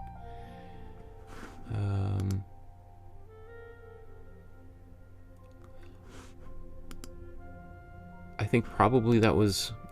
Are these two different paintings? Yeah, and then we also got the shadow in behind. Very cool. It turned out really great. If that's how this is the second one, I think that turned out really, really nice. So that's a great idea, is to post your picture, ask for feedback, and you'll get feedback from a lot of people who've been painting for quite a while. So Paula's here. Wow, Paula, that turned out really cool. I like this one a lot, Paula. This is, again, one of my favorite paintings that you've done. I'm just seeing it for the first time, but I love... Whoa! Oh, that was weird. These kind of purples that you've got in here, purples and pinks.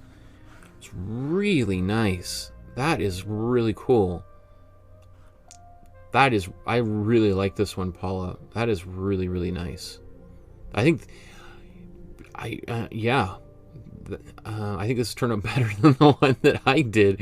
I find like these kind of very muted purples in here, and pinks, magentas, blues is very effective. It just has a real oomph in terms of color.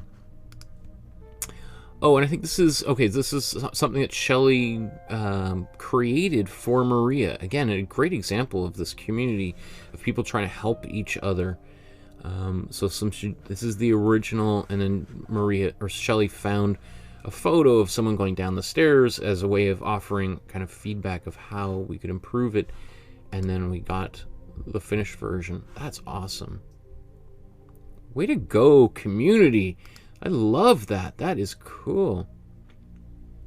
Here's Paula's version of the Alouette 1, the Canadian satellite. That looks great.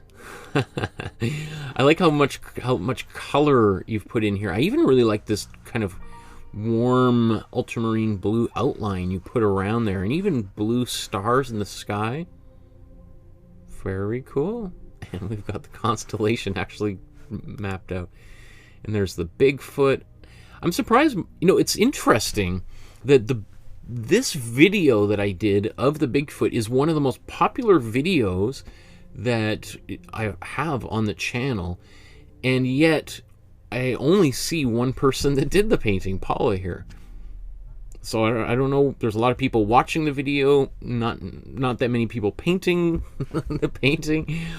That's, you know, I don't know. Maybe people just a lot of people just wanted to watch that one, I guess. And then here's the Canada arm Phalle did. That's a really impressive, because there's also a lot of detail in this one and a lot of blending.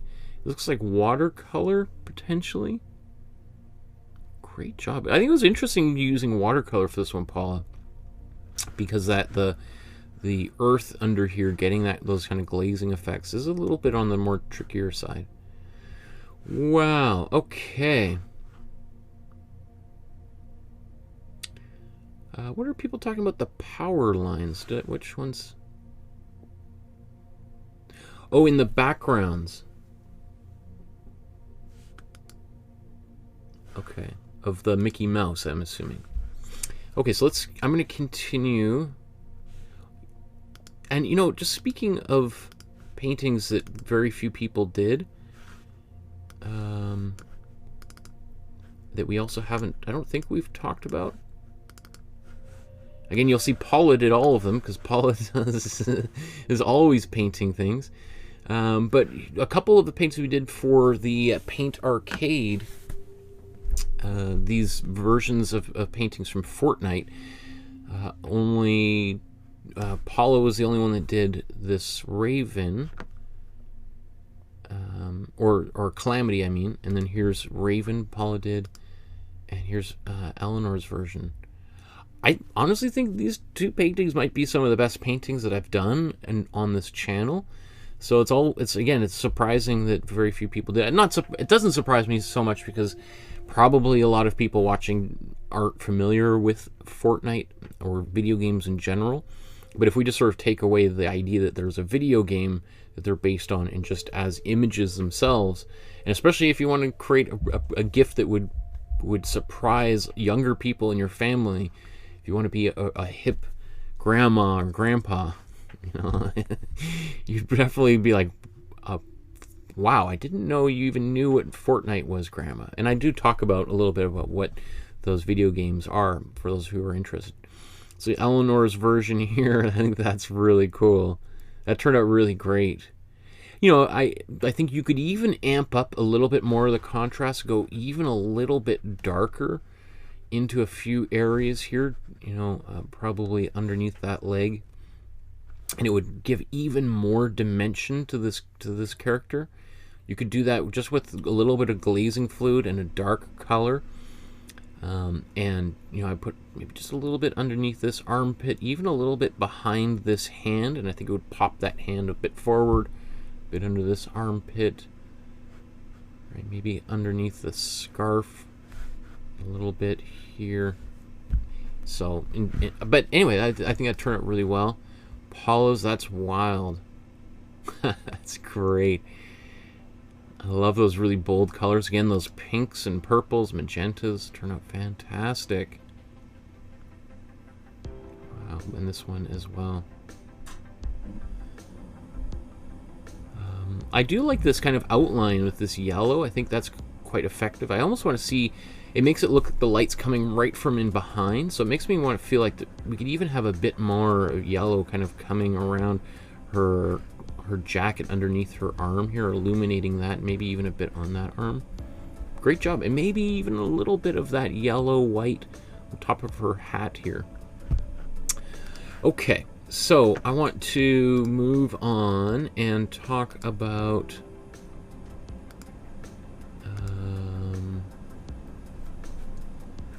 all the great artworks that you guys are making here.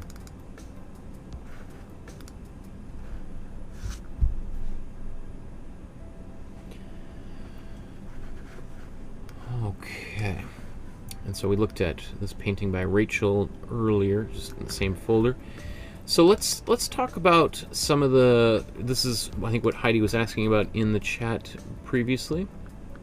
So people that have taken a little bit of feedback that I've given and gone and done a little bit extra on their existing paintings to try to boost them up and make them even better, which is really the part of the point of these feedback episodes, is both to celebrate but also to potentially learn something, ideally to help improve your paintings here.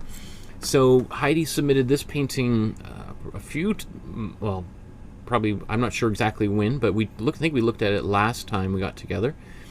And so this was the original, and then based on some feedback, this is what she created. And I think she said something like, I painted diagonal lines in the foreground to give more space. I do see some more vertical lines back here. What else was added a toy. So this was a neighbor requested this painting. Oops, that's before we get there. I'm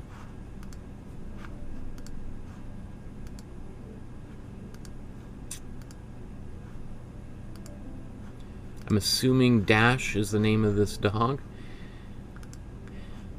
I like all of that. I do feel like it is, I think it is better.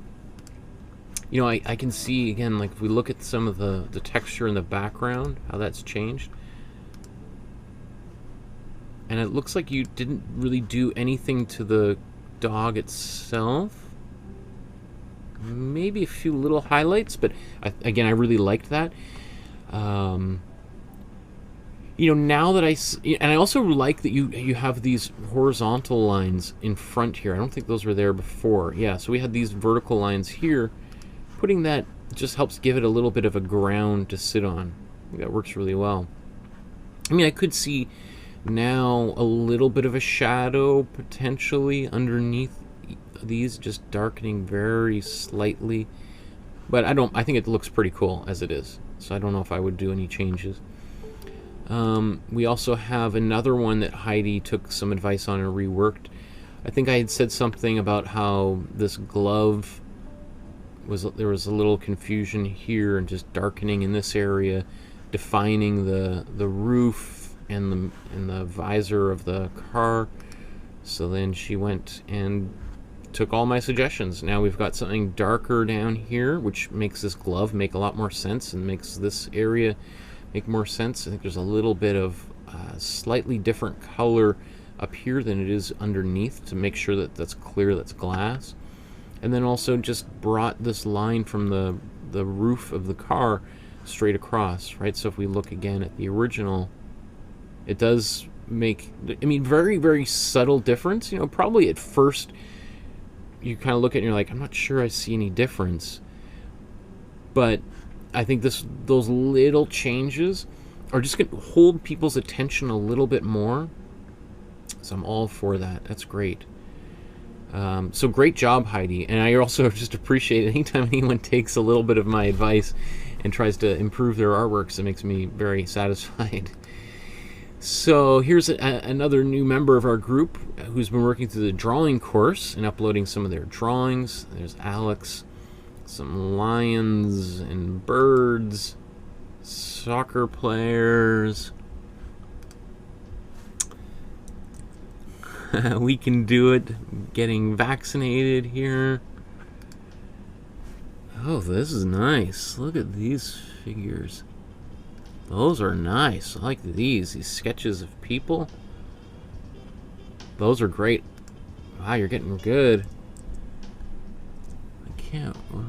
Drawing of a village scene by Alex. Let's draw. I think that's what that says, right? That is neat. This is a really cool drawing. You know, I think if we keep on going in this direction, like some of this reminds me a lot of Matisse. This is sort of a lot of the kind of stuff that he was when he went to Algiers that he was painting. And Morocco. I love these. I do think maybe a little bit like these colors are quite bright, Maybe if we used something maybe a little bit like for the grass, maybe not this bright, cool color, but a bit of a warmer, like olive type of color for the grass. I think that would work. Again, minor quibble, but I think that's great. These are great. I love your portraits, Alex, are turning out really nice. I would really focus on drawing a lot more of these portraits. I think you're onto something there for sure. Great job. Thanks for uploading these, Alex. Can't wait to see how you continue to grow here. A few other art. Here's a painting by Kathy. This is the David Hockney painting that we did a year and a half ago or so. The sleeping dogs. That turned out great. You're on a roll there, Kathy. Chantal, who's doing the drawing course. That is really nice. Oops. I just want to make sure. That's okay.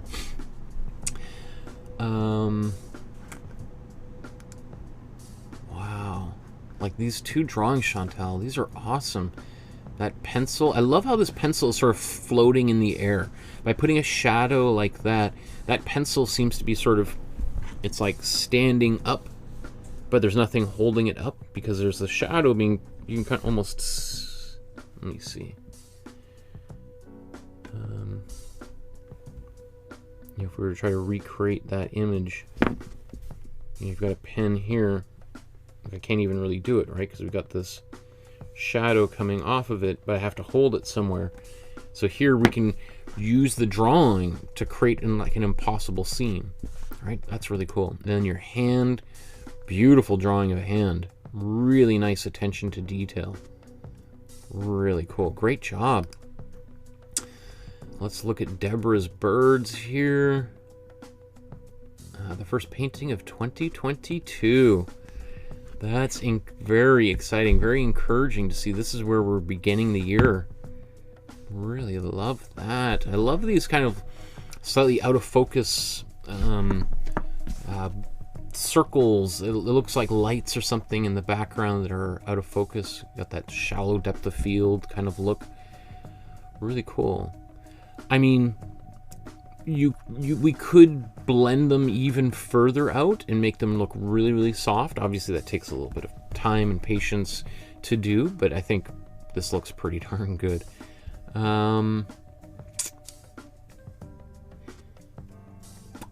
I guess another, if we really wanted to be nitpicky, we could give a little bit of gray onto, like, if we determine, it looks like the light is kind of coming from the top left in front.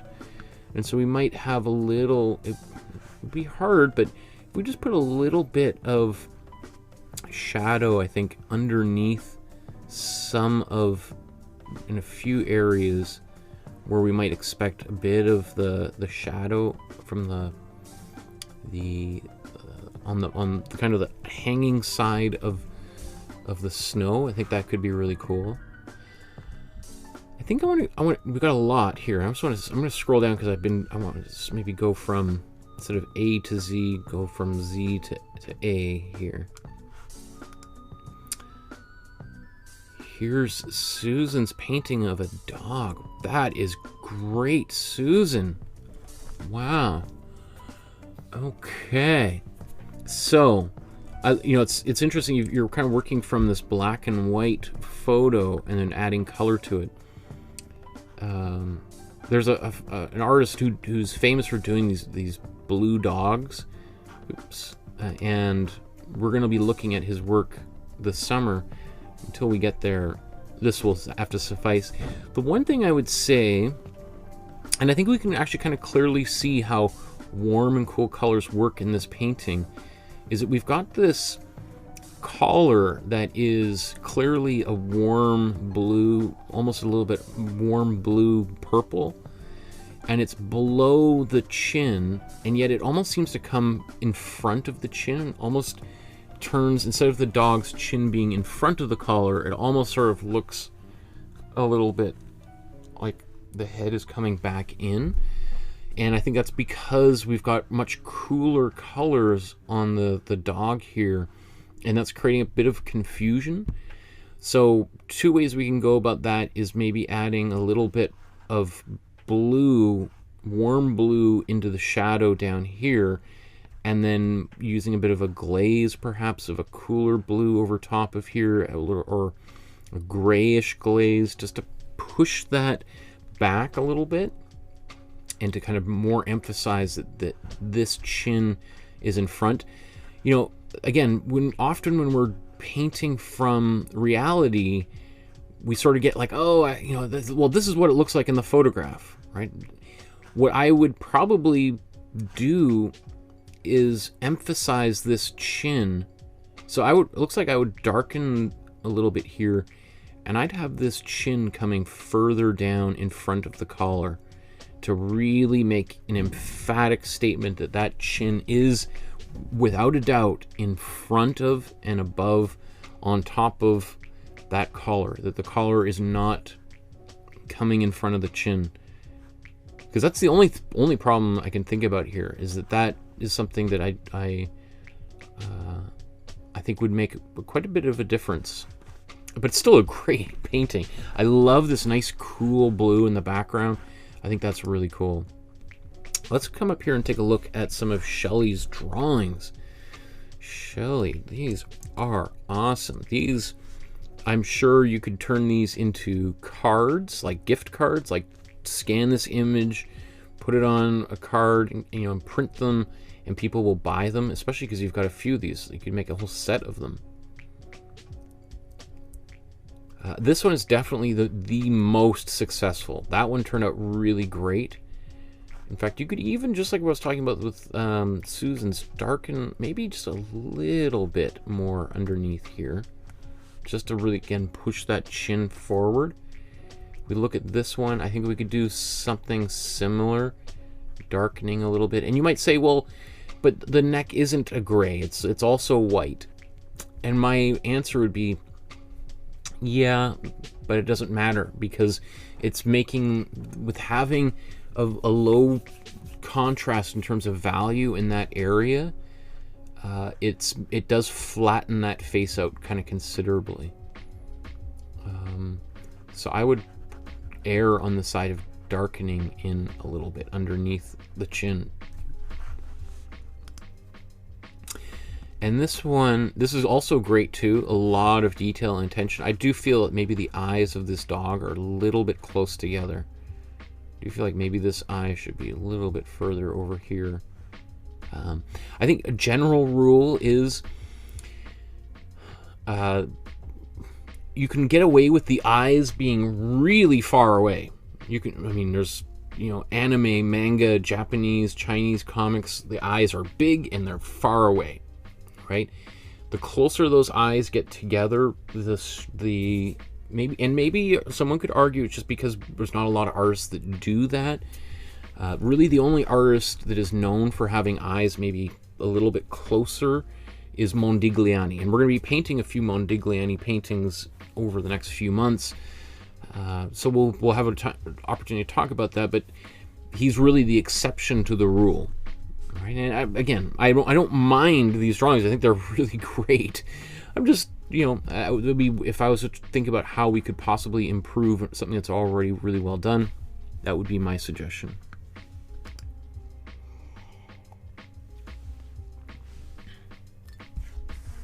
Oh my goodness, I gotta take a little, my throat's starting to dry up here. Heidi says, thanks for all the advice, Michael. The changes make a big difference. I do think, sometimes I make lots of mistakes myself, right? So I'm not, when I'm giving people advice, it's not because I'm on some mountain looking down at everybody else, all the fools below. It's because often, even after we've been painting these paintings that we do as part of the master study class, I'm so far into the painting that it's not until I could step away, and then an hour later on, after we put our daughter to bed, I got the painting sitting across from the couch on the mantle, and I'll look at it and be like, oh, how did I miss whatever, like some big glaring problem? And I think like, and I recorded that video. It's gone out into the world and other people are watching it and trying to emulate. And I'm like, So I make mistakes every episode. There's probably 2 or 3 glaring errors that I make just because I'm so into it. And usually as an artist, we want to be able to kind of quote unquote finish the painting, set it down, and then look at it for an extended period of time. And then slowly you'll start to kind of notice things that can be improved upon, right? So, but it takes a little bit of time to be able to have that. It takes, literally time has to unfold, but also just like practice to be able to evaluate your own artwork and see those kind of problem areas that can be fixed, right? So that's what I try to do in these lessons, is to try to give people a little bit of my perspective.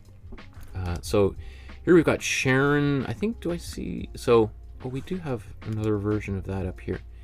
So Sharon, this landscape, that is very cool. What advice could I like how this turned out. I do feel like there's this grass in the front sort of begs to have something there, right? We've got this big open field in the middle of what appears to be, like a totally isolated landscape. There's no people or cars or anything around it. And so you're drawing our attention to this open area so that one might say, okay, well, why? What is it about this area that you think is so interesting that you want us, that you've painted it to let us know? So is it a rabbit or a deer or a river, a lake, a pathway? Because I love the mountain. I like the way you've done the trees. I feel like we want something in the front here just to give it some another oomph or something. I don't know. Look at a few things here. This angel that Sharon painted, that's great. I like that a lot. I like the way that the shadow is here. I mean, I could see, because right now we've got this sort of washed out grayish blue. I could even see maybe a little bit of another blue in here, just a slightly less tinted or toned down gray, and just a slightly more saturated color. Maybe I don't know. I could be wrong. Again, we have this space in the front which is maybe underutilized, so that might be just something to think about in terms of composition. Here's another one, another angel looking through a window, I think. I'm not sure what they're standing on. Is that a chair or some pipes? So it looks like it's cropped from a larger painting or image. Oh, that's maybe your name, maybe. Is that what that is? I like this composition. I do feel like I almost want to, because is the angel knocking this fiery lantern? Is this right before the angel burns down the house on Christmas Eve? But I kind of want to see what the angel's looking at, right? So if we moved this whole view down and we had more of the window and we saw a family sitting around a Christmas tree or something, obviously the painting would get way more complex. But wow, this is cool. So this sort of goes to what I was just talking about with your other painting here, Sharon, right? We've got this really beautiful landscape, but it's sort of lacking something in the foreground. Whereas here, you've got like the sun coming through the trees. We've got this pathway and the light beaming right in, so we're activating a lot more space. If anything, my instinct would be to have this pathway going right around the tree and coming right towards us, or even going right by us. Because the one thing with the pathway kind of starting off and just sort of it really kind of it kind of separates this painting into two spaces. We've got this space right here, and then we've got this other space. What I would probably do is have this pathway snaking right across in front, and that way we're sort of bridging that gap. Now we've got a pathway coming around here, so now this part of the painting is also activated in some way. Beautiful roses, really nice job. It's interesting you painted this on a black background, because it looks like maybe you did a lot of this on a black. Maybe you painted the roses individually and then painted black around it and then painted the green over top, which takes a, you know, the roses themselves are quite luminous. The leaves are a little bit darker. Obviously there's some white to make them pop a little bit more. I do think it works pretty well. I like that. That's and another landscape by Sharon. Very cool. That's the water. Nice reflections in here. I know one thing people have asked a lot about is seascapes and stuff, so we'll be talking about that a little bit more in the future. Sandra says, I painted this with my 3-year-old nephew tonight. Wow, that is great. I wonder how much you did and how much your 3-year-old did. But even then, I think that, like, how cool would it be for a little kid to just see colors mixing like that in front of their face while you're making and helping them make that painting? That would have been a lot of fun. I really applaud you for doing that. It's not very, I know myself, it's not easy to draw and paint with a little kid. Their attention spans aren't usually that long. So I imagine you probably were painting for a while and then your little fellow wandered off and came back, and very cool. So Cigar says, it's been a while since I posted. I was working on the study of Christ at the Column by Caravaggio. Anything I can do to improve it? Well, first of all, I applaud you for trying to do such a complex painting.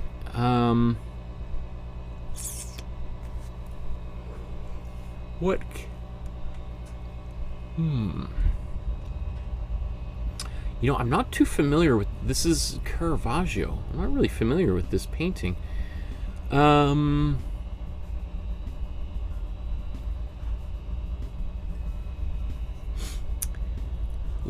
maybe if... I would probably even like, one of the things, even though this arm is in shadow, I'm sure Caravaggio painted it, but just darkened it considerably. So if you were standing there in person looking at it, and you looked at it hard enough, you'd eventually see that hand that's tied behind his back. So given, it looks like you've painted it in kind of, I don't know if you painted that in there, so some of those details disappeared. Same sort of thing in the head. Is like, basically what I would have done if I was making this painting is I would have all of those details. I'd have the back of his head, maybe the crown of thorns. We would see how his neck connects to his body. We would see this, looks like an arm from this fellow coming up on top of his shoulder maybe. So I would paint all of that, and then I would start darkening and darkening and darkening. We did this with the Rembrandt self-portrait painting. So if you want to watch that episode, because we painted the whole face just as if there was no shadow, and then started to darken and darken and darken. So when you look at it, it looks really dark, but if you keep on looking at it, you see the eyes that are hidden in the shadows. And I think ultimately that's what you want to do. You don't want to just have empty flat areas that connect completely into the shadow. You want to reward people for looking more closely at the painting so that they can see those things. So in lieu of that, what I might do is still, I would take maybe just like your flesh color and darken it to like 80% and just sort of hint at some of those things in the shadow, that there's a neck actually here and not just a face floating in front of a disembodied body, that maybe there's just a few fingers in here and a little bit of this arm under here. I mean, if you don't want to do that, then I probably would darken this up a little bit just to insinuate that this arm is disappearing into the shadow, because right now it sort of just looks like it's been cut off, right? So I would make it smoother just so it feels like that arm is disappearing in there. I'd probably also darken this even more so it's clear that this is a big bright highlight there. I'm not sure what this shape is down here. I think that could be defined. I mean, I like the way that you painted the face. I think that's quite well, and the torso. This fellow's features, that lip, I think, is, it's not aligned with the eyes, right? If we look at these eyes, they're on a diagonal. That mouth needs to be changed. It needs to go from this, or I guess this, to that. It needs to be on a much more stronger diagonal, because right now it kind of looks like he's really scrunching up his face, but we don't see the eye showing that, right? So it's clearly some kind of issue right there. I mean, there is a distortion. These hands are smaller than really, they're maybe half as small as they should be. So they're, but I don't mind those distortions in terms of like the proportions of the human body. That doesn't bother me so much. I think it's just remembering that even though there's shadow there, that there's still the body there. We need to see some hint of that figure, like even this guy's legs and stuff. Like, he's not just a floating figure. There's still that body that needs, I think, should be there. And I guarantee you that if Caravaggio would have painted, like, there might be, it might be very, very dark, and probably in the photograph it doesn't look like there's anything there, but I'm sure it's there.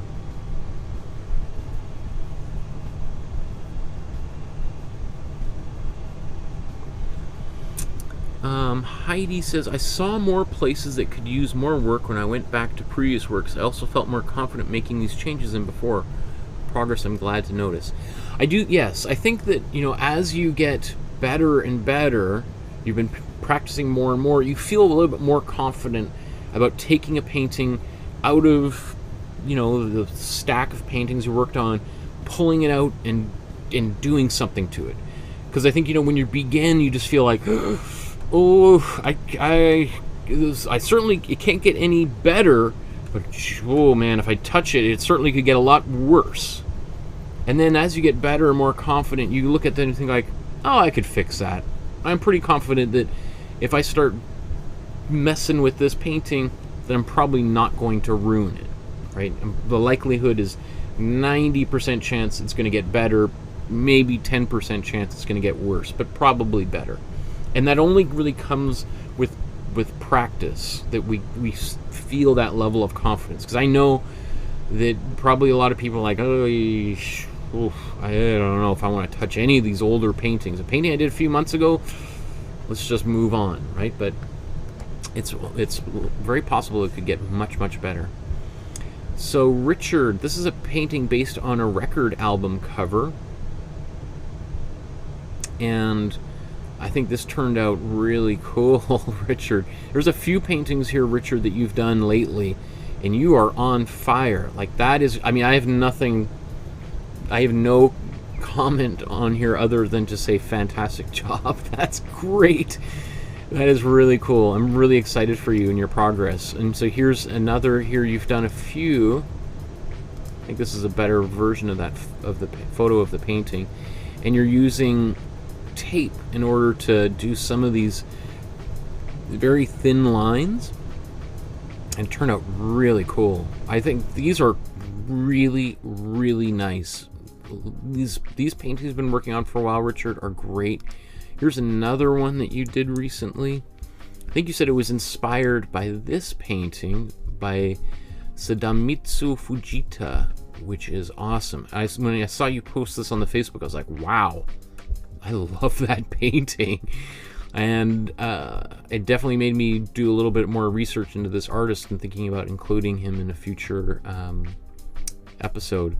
So really cool. But you know, even just the version you painted, like, it looks like you've found this kind of orange area in here, and kind of isolated it and just said, okay, I like that part. That's what I'm going to do. Great. Really cool. And then this one too, again, using this, I think this is also using tape to create the, you probably did a gradient in behind and then put some tape on and then did the black over top. I think that's how you would have done this. I think it's turned out really cool. I mean, maybe you did it the opposite way. Maybe you painted it all black and then put tape on top, and then painted this kind of a light blue gradient over top of it and then peeled it all off. It does look like there's maybe a little bit of black bleeding underneath, so maybe that's what the black is. The second one, yeah, we see a bit of that. I imagine that's how it's done. Either way, really cool, very dynamic picture, right? I think that's really, really exciting. So I really just want to keep encouraging you to do more and more paintings, Richard. I mean, it's exciting, I think, for anyone who's just watching, who's just getting into it, thinking, wow, I could eventually make paintings like this. That's really neat. Very, very cool. And then Ravi says the store to buy impasto for oil, but apparently it's all sold out. So I was trying to pick a gel medium, and then you asked, can I mix any of these acrylic gels into oil paint? Which I said, no, don't. Oh my goodness, do not. That is catastrophically no. And I mean, you should be able, if you're at an art supply store and if you ask them about that, they should tell you that. I mean, if someone's working at an art supply store and doesn't know that you shouldn't mix oil and acrylic paint together, then I mean, I know businesses have had a hard time hiring staff lately, but that would be concerning, right? That's somebody, yeah, who I mean, because that should be Art 101, right? Acrylic paint and oil paint do not mix. You do not want to be putting acrylic mediums into your oil paint. And I think you did, like, what is the difference between all of this different stuff, these different mediums? What do we have? Extra heavy gel gloss. So basically all of these, the heavy gels are gonna help give you like a real thick texture. Yeah, very thick. So these are basically, all of these are to thicken up the texture of your painting. So we have like the really, really solid. So if you take some of this heavy, heavy gel and you put it down, it's going to stay exactly the way you painted. It might shrink a little bit, but it's going to stay pretty much exactly the way you painted it. The regular is going to kind of soften a little bit, and then the soft gel is going to lose a little bit more. I've never used the regular and soft gel. I always just go right for the heavy. So I don't really even know why one would use. I guess if you just don't, yeah, I think they're probably less texture, like less thick of a paint. Like trying to paint with like a heavy gloss gel, it's like painting with. I mean, it's so thick that it's not very necessarily fun to paint with. In fact, a lot of people use this kind of stuff and just apply it clear onto a painting and then paint over top of it. I guess that would be what I would say the difference is if you mix like regular, it's not going to be as it'll be just a little bit more buttery of a texture as opposed to just like a really thick, like what would you describe, like more like a doughy texture, right? You can imagine trying to paint with cookie dough, right? It's just not gonna spread very easily. I use this kind of stuff when I was doing some of the palette knife paintings, because you're gonna paint with palette knife and it's gonna stay like that, which is pretty satisfying. So this is kind of interesting. Ravi painted this painting of this boat, and then he painted this painting of a tree, and then you used a computer program to merge them together so that we have so that this painting is reproduced down here using this painting's colors, which is really cool, using the technology to show you some new potentials here of you know, it's the artificial intelligence kind of recreating, blending two paintings together. We're seeing a lot more of that kind of stuff, and we'll see a lot more over the next couple decades for sure.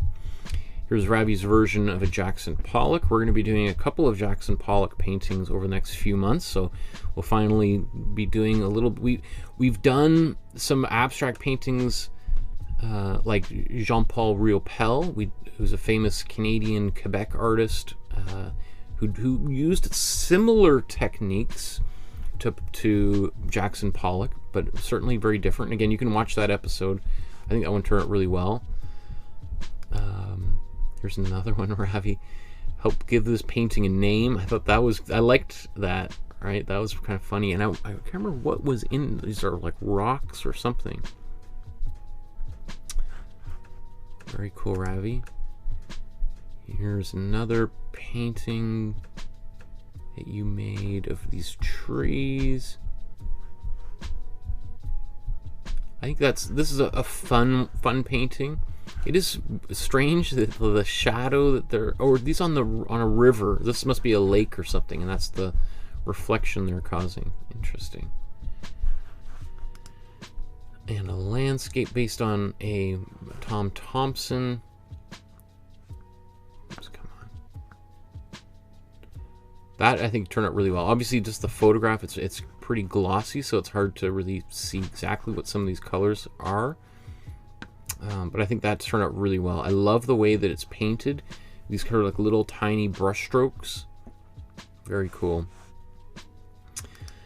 And then here's I think this is a Hilma af Klint. That's paint. So we looked at Hilma af Klint a couple years ago. One of the great artists of all time, one of the very first abstract painters of all time, and an artist who's really only over the past few years been getting the due that she deserved. She was sort of forgotten about or never really acknowledged to begin with.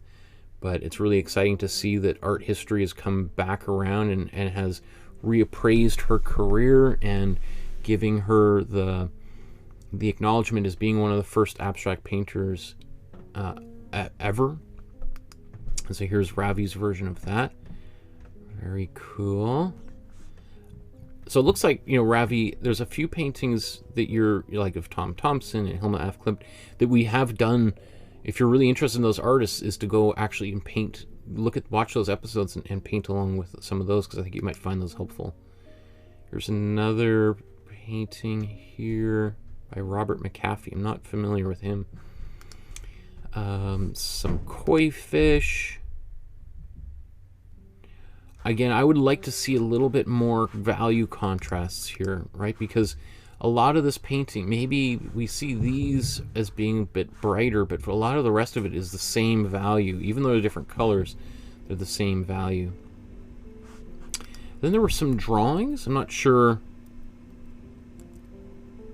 So it looks like these are cool. I think probably watching a little bit of the drawing course I did would probably help you with just getting some of these shapes on these vases and things, and just understanding a little bit more about how to create a more convincing space in those drawings. I love these I think they're polar bears by Paula. That's great. These watercolors, really fantastic.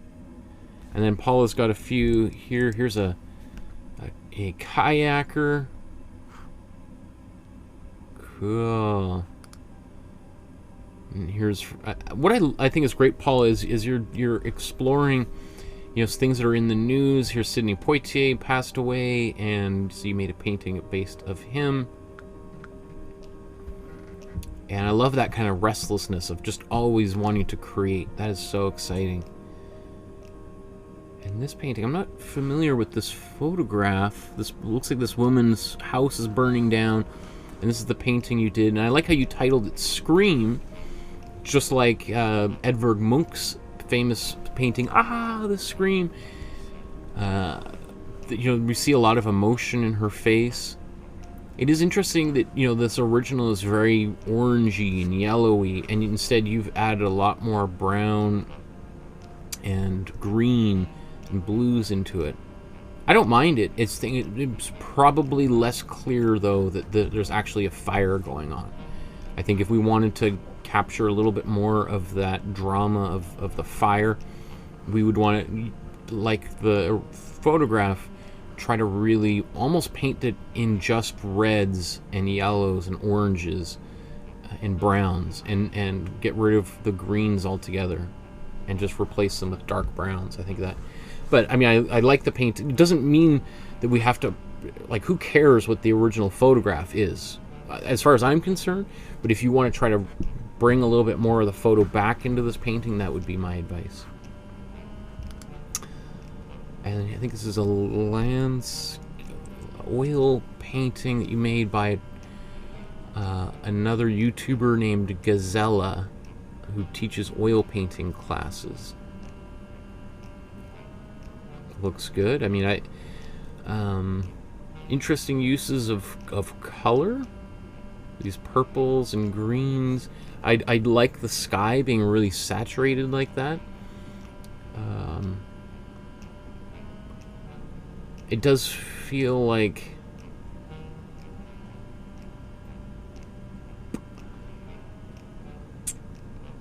I mean, I probably would, if this is a river, I would probably make it snake around the corner rather than just sort of dead ending right here. I would probably try to find some way to make it sort of disappear into the horizon so that it gets narrower and narrower as it sort of disappears. It almost looks like these trees are on fire here, doesn't it? Here's an image that Paula did of a Nez Perce warrior. It was cold outside while he painted that. So I guess you like the idea of making a painting of a shirtless fellow much warmer than minus 34 degrees Celsius. Yikes. I like this a lot. I like the way that you've painted it. Again, very, very thin application of paint. And then you did it. This is me many years ago. One of the first YouTube tutorial videos I did showing how to paint the again, Edvard Munch's Scream. Really cool.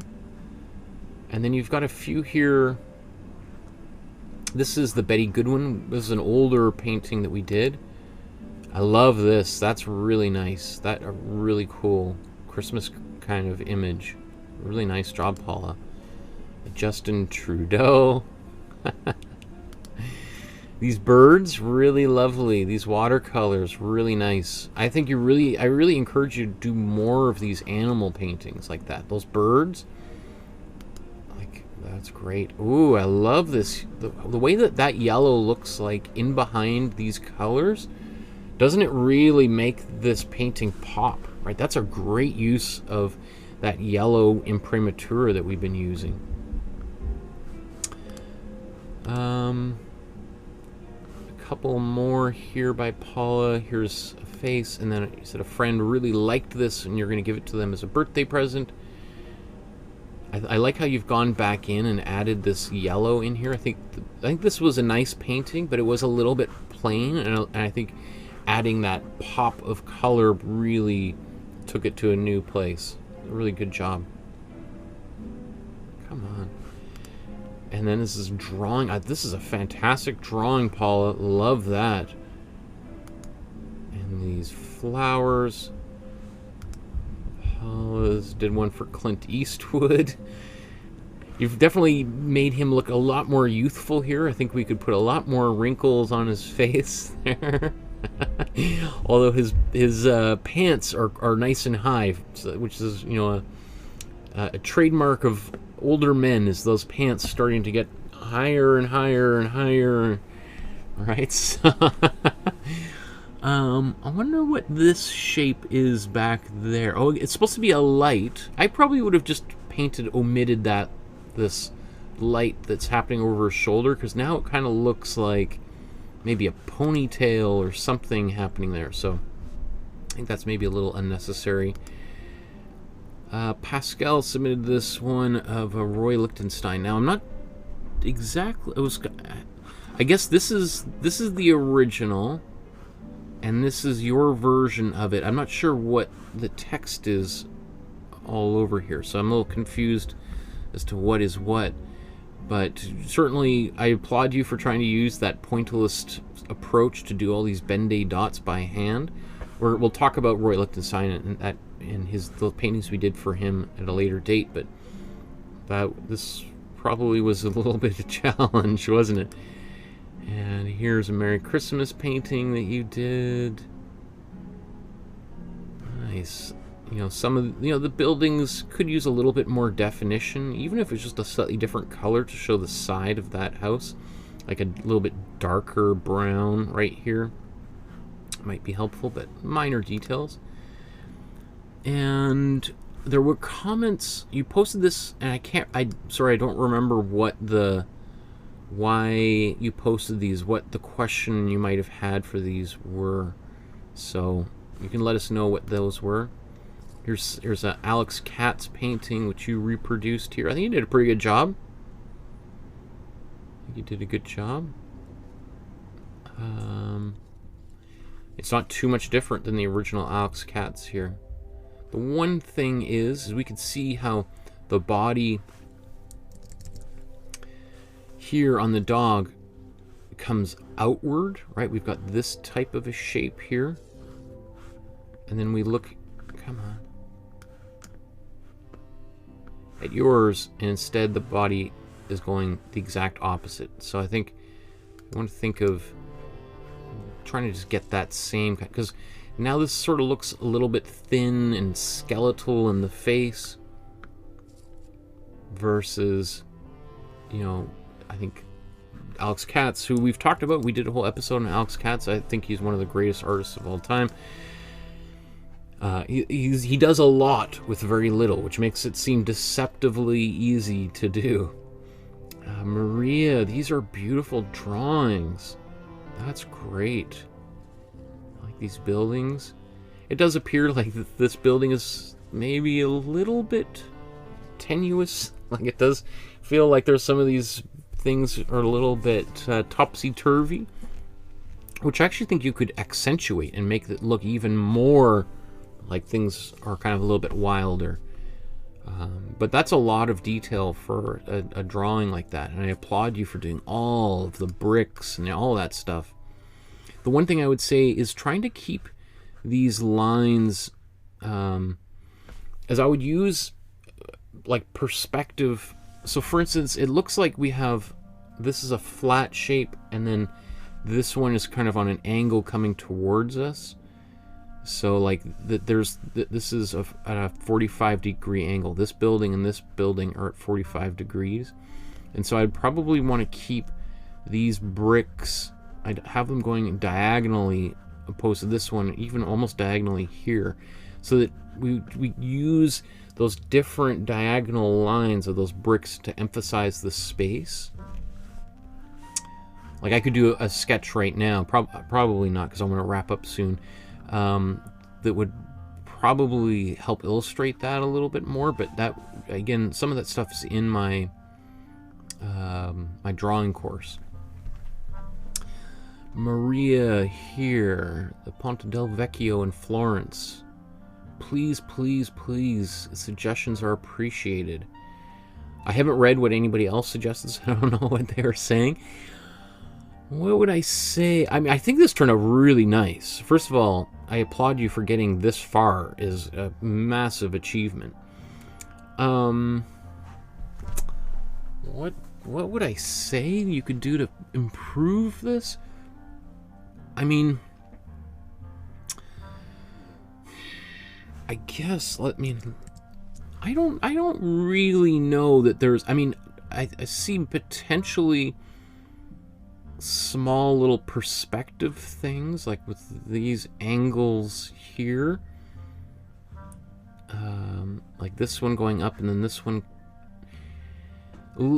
I think it's, if anything, if you have any problems, not that I'm saying there's problems, but it takes place more in the drawing aspect of things than in the painting itself.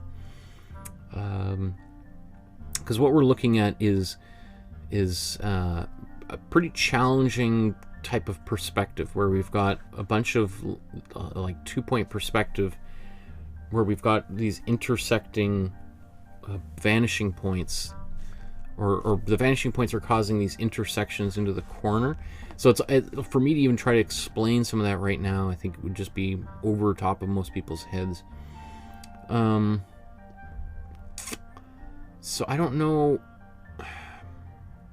if there's anything I can really offer in terms of advice. I mean, the gorgeous, like the reflections down here, that's fantastic.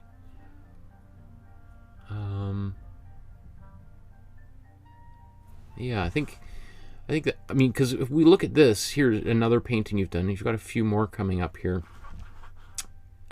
You've also done a really exceptional job. Like, that's beautiful. I think significantly improved in terms of the perspective in this painting. And then here's another one. And I remember you said something like, "Can you see the deer on my brushstrokes?" And I was like, I don't know. I still don't know what that means. "From the time before Michael's classes, can you see the deer on my brushstrokes?" Is that a spelling mistake? Is it not deer? Is it supposed to be something else?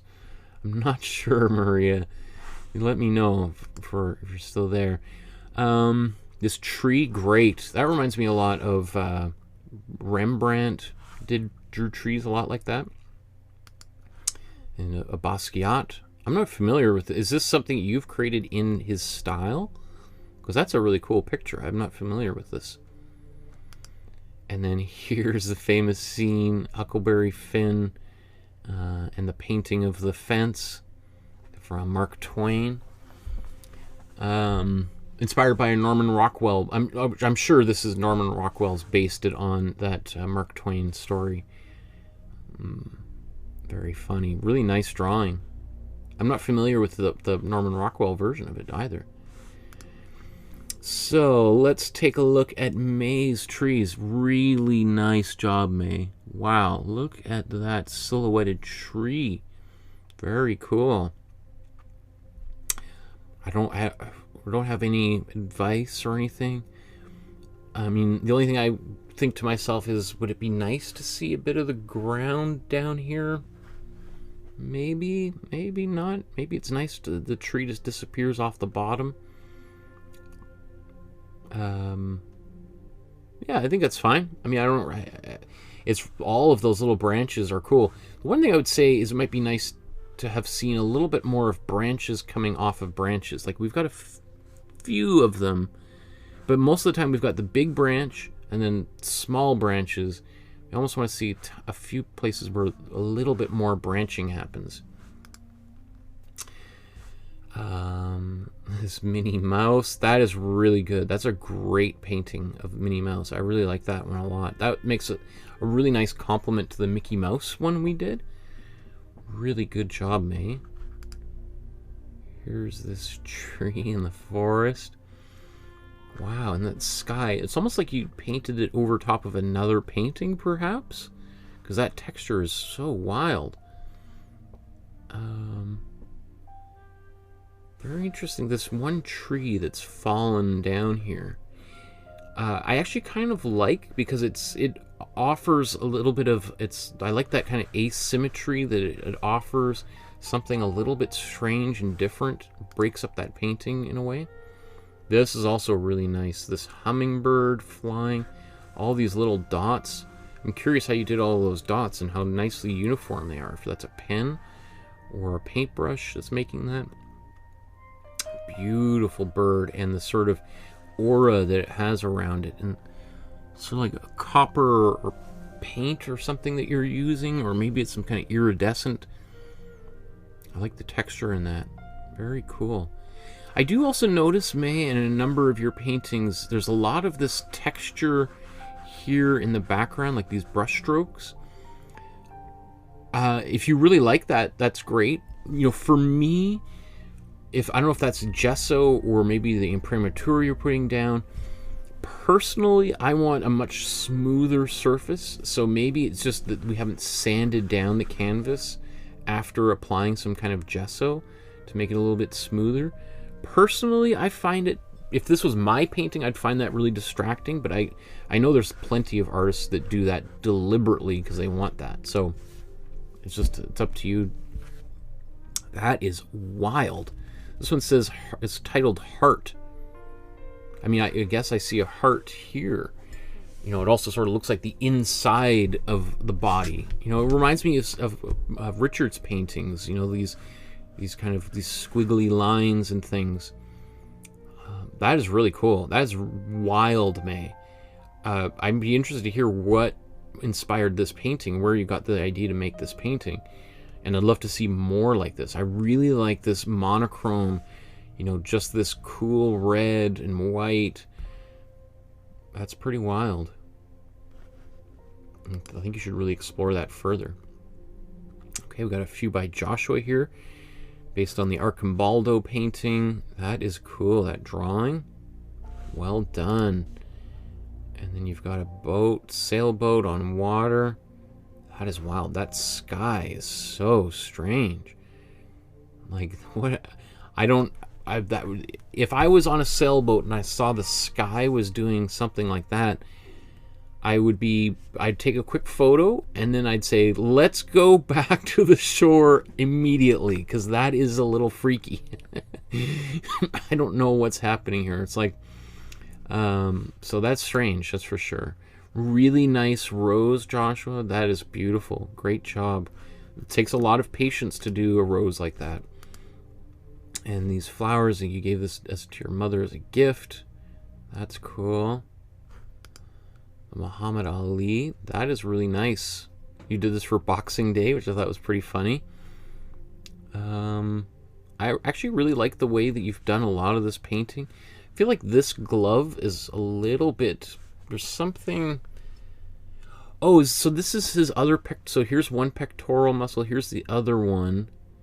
I think what's confusing me is his glove kind of goes seamlessly into that.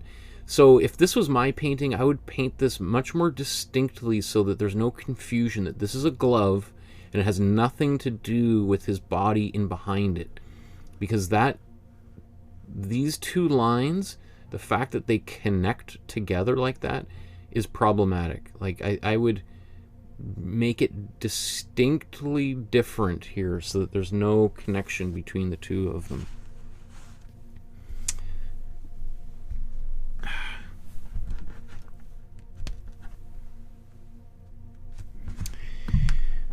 Okay, let's keep on going here. Oh, this Turner painting of volcano.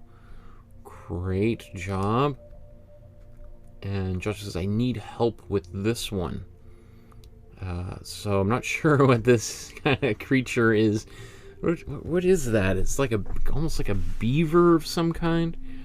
Well, I mean, firstly, I probably would not have cut I don't mean, maybe there's more of the painting here that we don't see, but the fact that the feet are right up against the edge, you know, I would always try to give, if you're going to paint a person and you're going to paint, let's say it's a person, right? You usually, you don't want to cut off, like, let's say if I was going to make a painting of me, I wouldn't want to just, and let's say the table is the bottom of the photo. I wouldn't want to just trim off the fingers or even just have the fingers right there. I'd rather have a little bit more space, right? Otherwise things, same sort of thing. Like if you're going to paint, like you wouldn't want the top of my hair cut off like that. You'd want to have a little bit more, or you'd want to more dramatically crop in, right? So you're always wanting to be very clear to people that this is not a mistake. I'm meant to do this, right? And often when we're beginning, we will, you know, crop things very, very tightly, usually by accident, right? So I think just a little bit more room there. In terms of other things, in terms of color, I think the character, this, I see people, is it a gopher or a capybara? I don't know. I would have probably painted this slightly different, like maybe more green in the background, blue. I think having this everything brown, I just think is, you know, and it looks like they're not only just brown, but they're both the same brown, right? We have this, I don't even, it's kind of like a neutral brown. Like we don't really have, it's not really clear whether it's warm or cool. It's just sort of in between. So there's just a lot of, like, all of the values are the same. Like if we just squint our eyes, like everything just kind of gets really flat. We want to have more space in the paintings, right? So like your choice of using the Hassan, Chalda Hassam painting, this great American impressionist painter, is, you know, this is a great artist to study from. I love this painting you made based on his work. That is really nice. That's a really great job.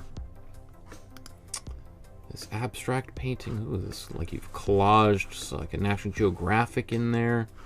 That's cool. The image is kind of blurry, so it's hard to see what we're looking at. Here's a boat that you sketched in, and then you're painting it. Looks like the boat got painted out. We just have the iceberg in there. The finished painting turned out really great. I think that turned out, that's really nice. Nice use of these very kind of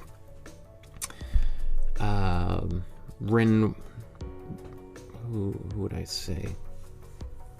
Yeah, kind of like a Renoirish kind of fleshy pinks and purples in there. I think that's really nice. And here's a couple of, wow, I love how you titled this image Business. That's great. That's a really nice painting. These birds are really nice.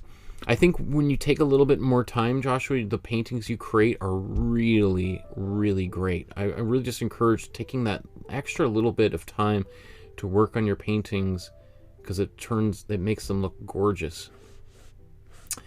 So let's take a look at a few paintings that Heidi did based on Sang Yu, the Chinese master that we looked at, I think back in November. So this is an original by him, and this is what Heidi did based on that. That's really cool. I like that. It's interesting that you really brought out maybe some of the texture. You did a little bit more to the background than the original, because the original looks like it's all kind of cracking, which almost looks like it was done potentially deliberately, maybe, because you know, there are ways you can make the paint crack like that. So it's interesting that you interpreted that as these kind of little dots. That is cool. Here's another Sang Yu. This is the original, and then this is your version. Very cool. I think, you know, Sang Yu is or was an incredible artist, and certainly worthy of continued exploration like this. So I'm really excited, Heidi, that you've decided to really kind of dive deep into that one artist and really get to know them really, really well. Here's another Sang Yu, and your version. Oh, that's awesome. That's really cool. And here's another one that he did in your version. Right? I mean, like, he is like a master at that, just like the subtlety involved here. We talked about his relationship, or how maybe Matisse, I can't think that someone like Matisse wouldn't have, you know, been deeply inspired. You know, I'm not saying that Matisse copied Sang Yu. I don't know if he was even aware of him, but there certainly could be a compelling argument. I think I probably said it wouldn't surprise if someone wrote like a PhD thesis sort of talking about that. I think you could make a pretty good case that Sang Yu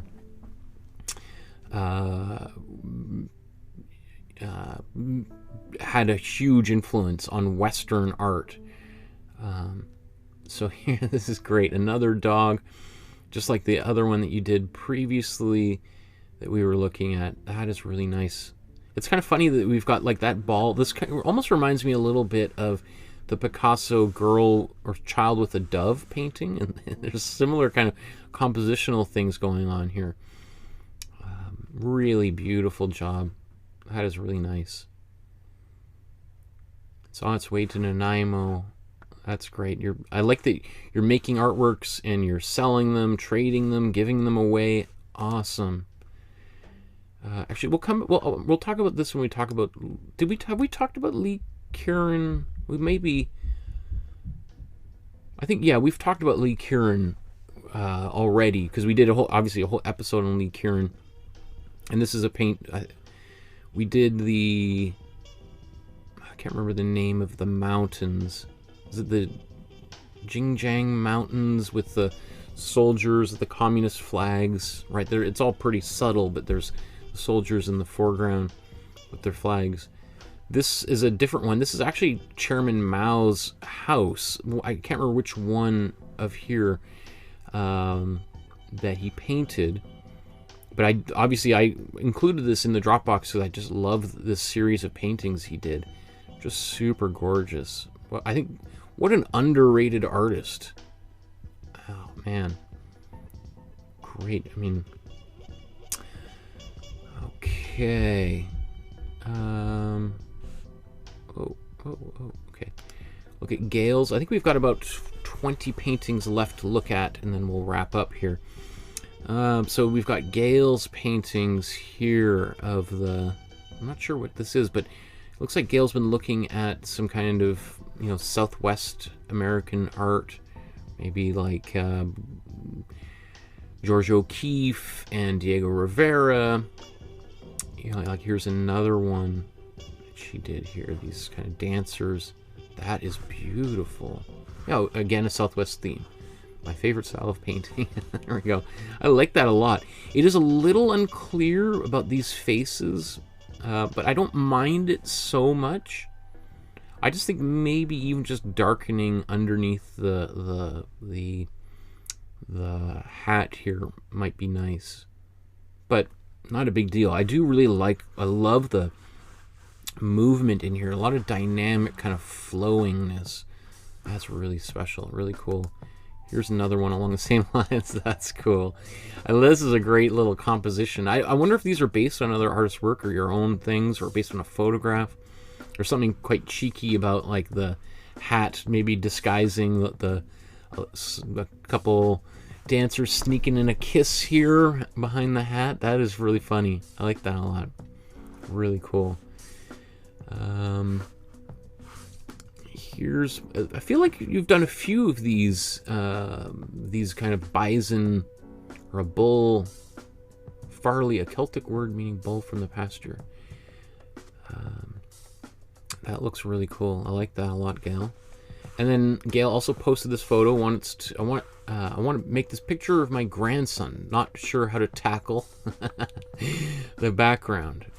And then what's funny is she posted that, and then Paula, within like a day, posted this picture based on that painting, which I think is fantastic. Paula, just ever eager to make more and more paintings, just got inspired and made this painting based on Gail's photo that she uploaded, which I thought was fantastic. I like that, obviously emphasized, the background and these other helmets in the background to try to create this painting. Man, if I was going to do this painting, I probably would try to maybe... Would I try to do that background? It would be tricky to get it to be as soft as it is. To get that out of focus quality, it would be challenging. And I could see, if I was making this painting, it would be, I'd probably end up spending a couple of hours just trying to blur this out. I'd probably omit this person's face here. I could also see just removing all of that detail altogether and just using this kind of teal color in the background, right? I mean, and I think that it is a really nice color that would kind of work well as a cool teal, and then you have these greens in front, so it would really help make this figure pop. So I would probably be more inclined to do something.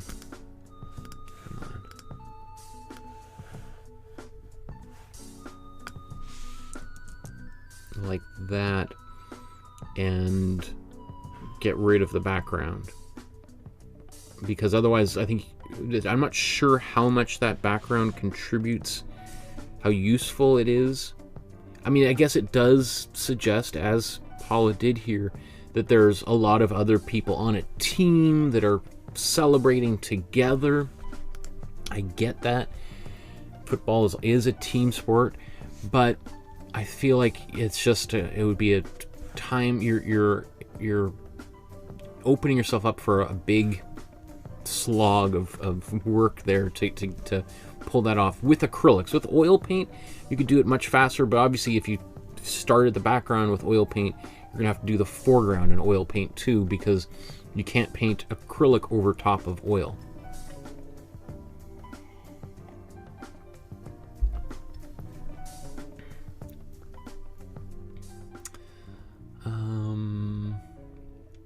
Okay, let's look at Eleanor's. I love these tiles that Eleanor painted. I'm not sure if they're fired or if they're just some kind of paint that you can paint. There's some kind of paints that you could paint on tiles, and then you just put them in your oven and it'll cure, and then you could literally eat off of it. I'm always a little bit skeptical of that kind of thing. I'm not sure if I would want to eat off, but some things claim to be like that. Probably just as safe as like the plates and stuff you get at the dollar store. Like how safe are those to use to eat off of? I don't know either. But these are really cool. I like how these turned out. They'd be really neat little coasters here. Sure. I think this just shows I guess how you put this cork onto the bottom. And then these are the paintings that you're also making in line here. So let me just show a few of these cactus paintings that you've done, Eleanor. I mean, these are awesome. These are really, really cool paintings. I want to see you spend the next few years of your life doing this kind of stuff, because I think they're cool. I mean, you say here, this is the last of my cacti series. And I think, really? Oh, what a tragedy. These are great. These are really, really great paintings, Eleanor. And I want to see more of them, because you could make a whole living and career with what you've established over here. And maybe you've done more of these than you posted, but there's definitely, you could certainly, if you made like another 10 of these, you could go around to some art galleries, especially in the Southwest of the United States, and I'm sure you would have a very easy time finding someone who would want to exhibit and sell these on your behalf. Especially for like tourists visiting, San Antonio, New Mexico area. Really nice. These colors are just gorgeous. And that, like, the amount of detail that you've got in these leaves and stuff, Eleanor, these are beautiful. I'm so proud of you. That makes me so excited. Anytime you share great work that you've done with a teacher, it's just like, oh, I'm just blown away. And you got lots of fans there in the, Tanya says, Eleanor, keep going. And Sandra says, Eleanor has nice nails. When she saw this picture, that's great. That's pretty funny. Ravi loves them. Rachel says, I love the cacti. These are great. Okay. So I think that brings us all the way down here. And I think just to wrap up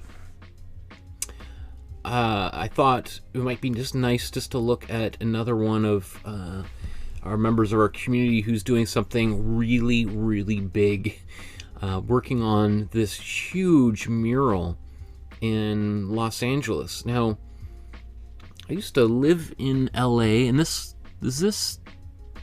looks... If I look at the right side of this picture, it looks like we're in downtown LA, and this is like what the Amundsen Auditorium, and I expect to see the Walt Disney Concert Hall somewhere here, but that is confusing me. So I'm not exactly sure where we are in this picture. But look at this huge mural that Sandra's painting with this crew of people helping her. This makes me so excited, Sandra, that this is what you're up to these days. I'm so proud of you. Wow, that is cool. Look at that. That's huge. Huge mural. Right, such a beautiful color. It's one block from the Wiltern in Koreatown. 6th and Western. Huh. 6th and Western. Interesting. Huh.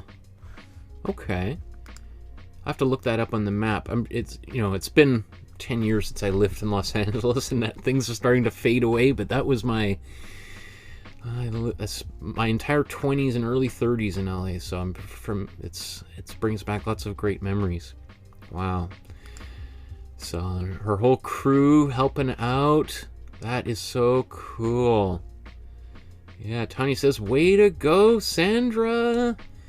So, this just goes to show, like, the kinds of incredible things that people can do once we start understanding how painting works. I love this kind of, looks like a sketch that you've done over top of here to help guide yourself. Like that's really cool. So way to go. Okay, everybody.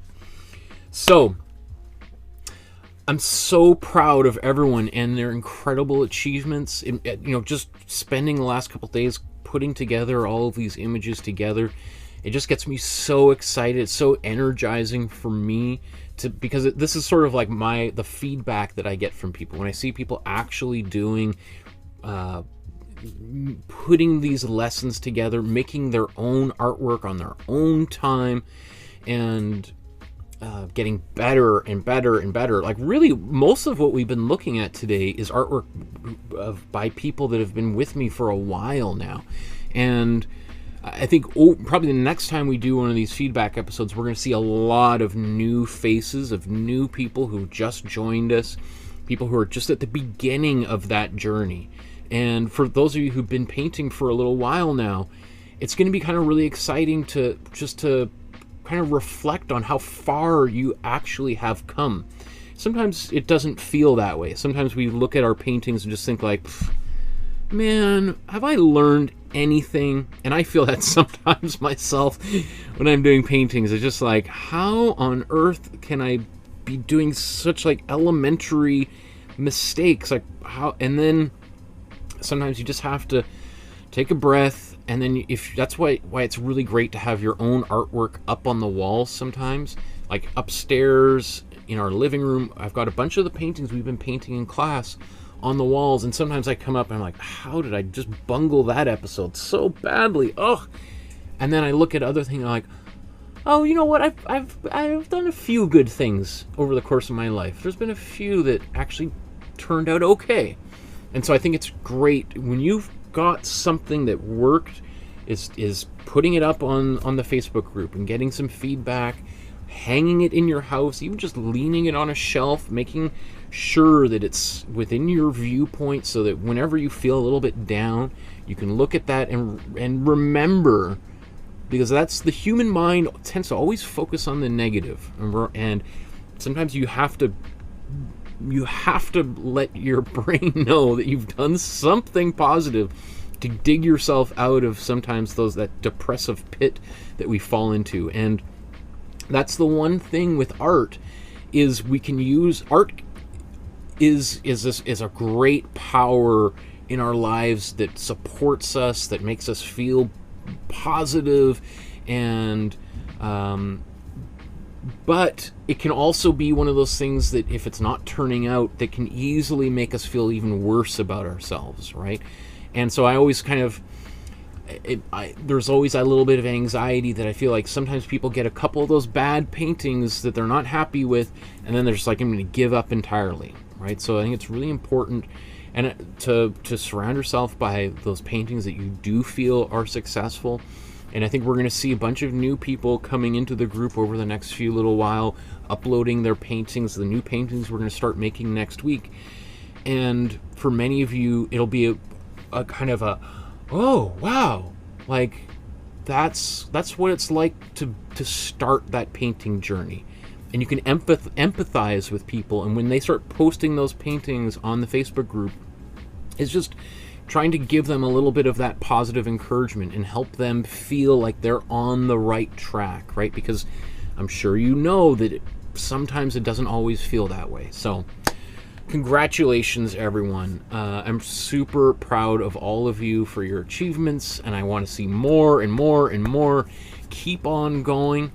If you want to support the channel, the easiest way is hit the subscribe notification bell. You know, post your own pictures on your own Facebook. Let people know that this is where they can come if they want to join the community and learn themselves, because you guys are the best. The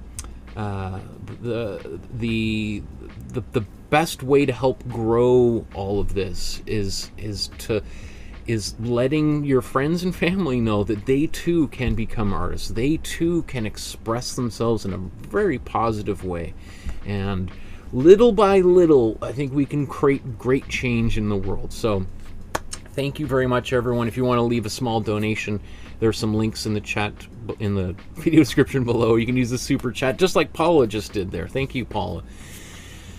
Thanks, everyone. On Tuesday, we're going to do a very simple painting, Vasily Kandinsky painting. And then on Thursday, we're going to do more complex painting. And we're going to kind of do back and forth like that for the next few months. That way, people on Tuesdays can do something simple. People who want something more complex can do that on Thursdays. So enjoy the rest of your weekend. Maybe you're going to get a little painting done. Maybe you're going to go outside and splash in some puddles, as I'm just about to do with our daughter. Okay, everybody. We'll talk to you soon. Thanks for joining me. And good night. Take care.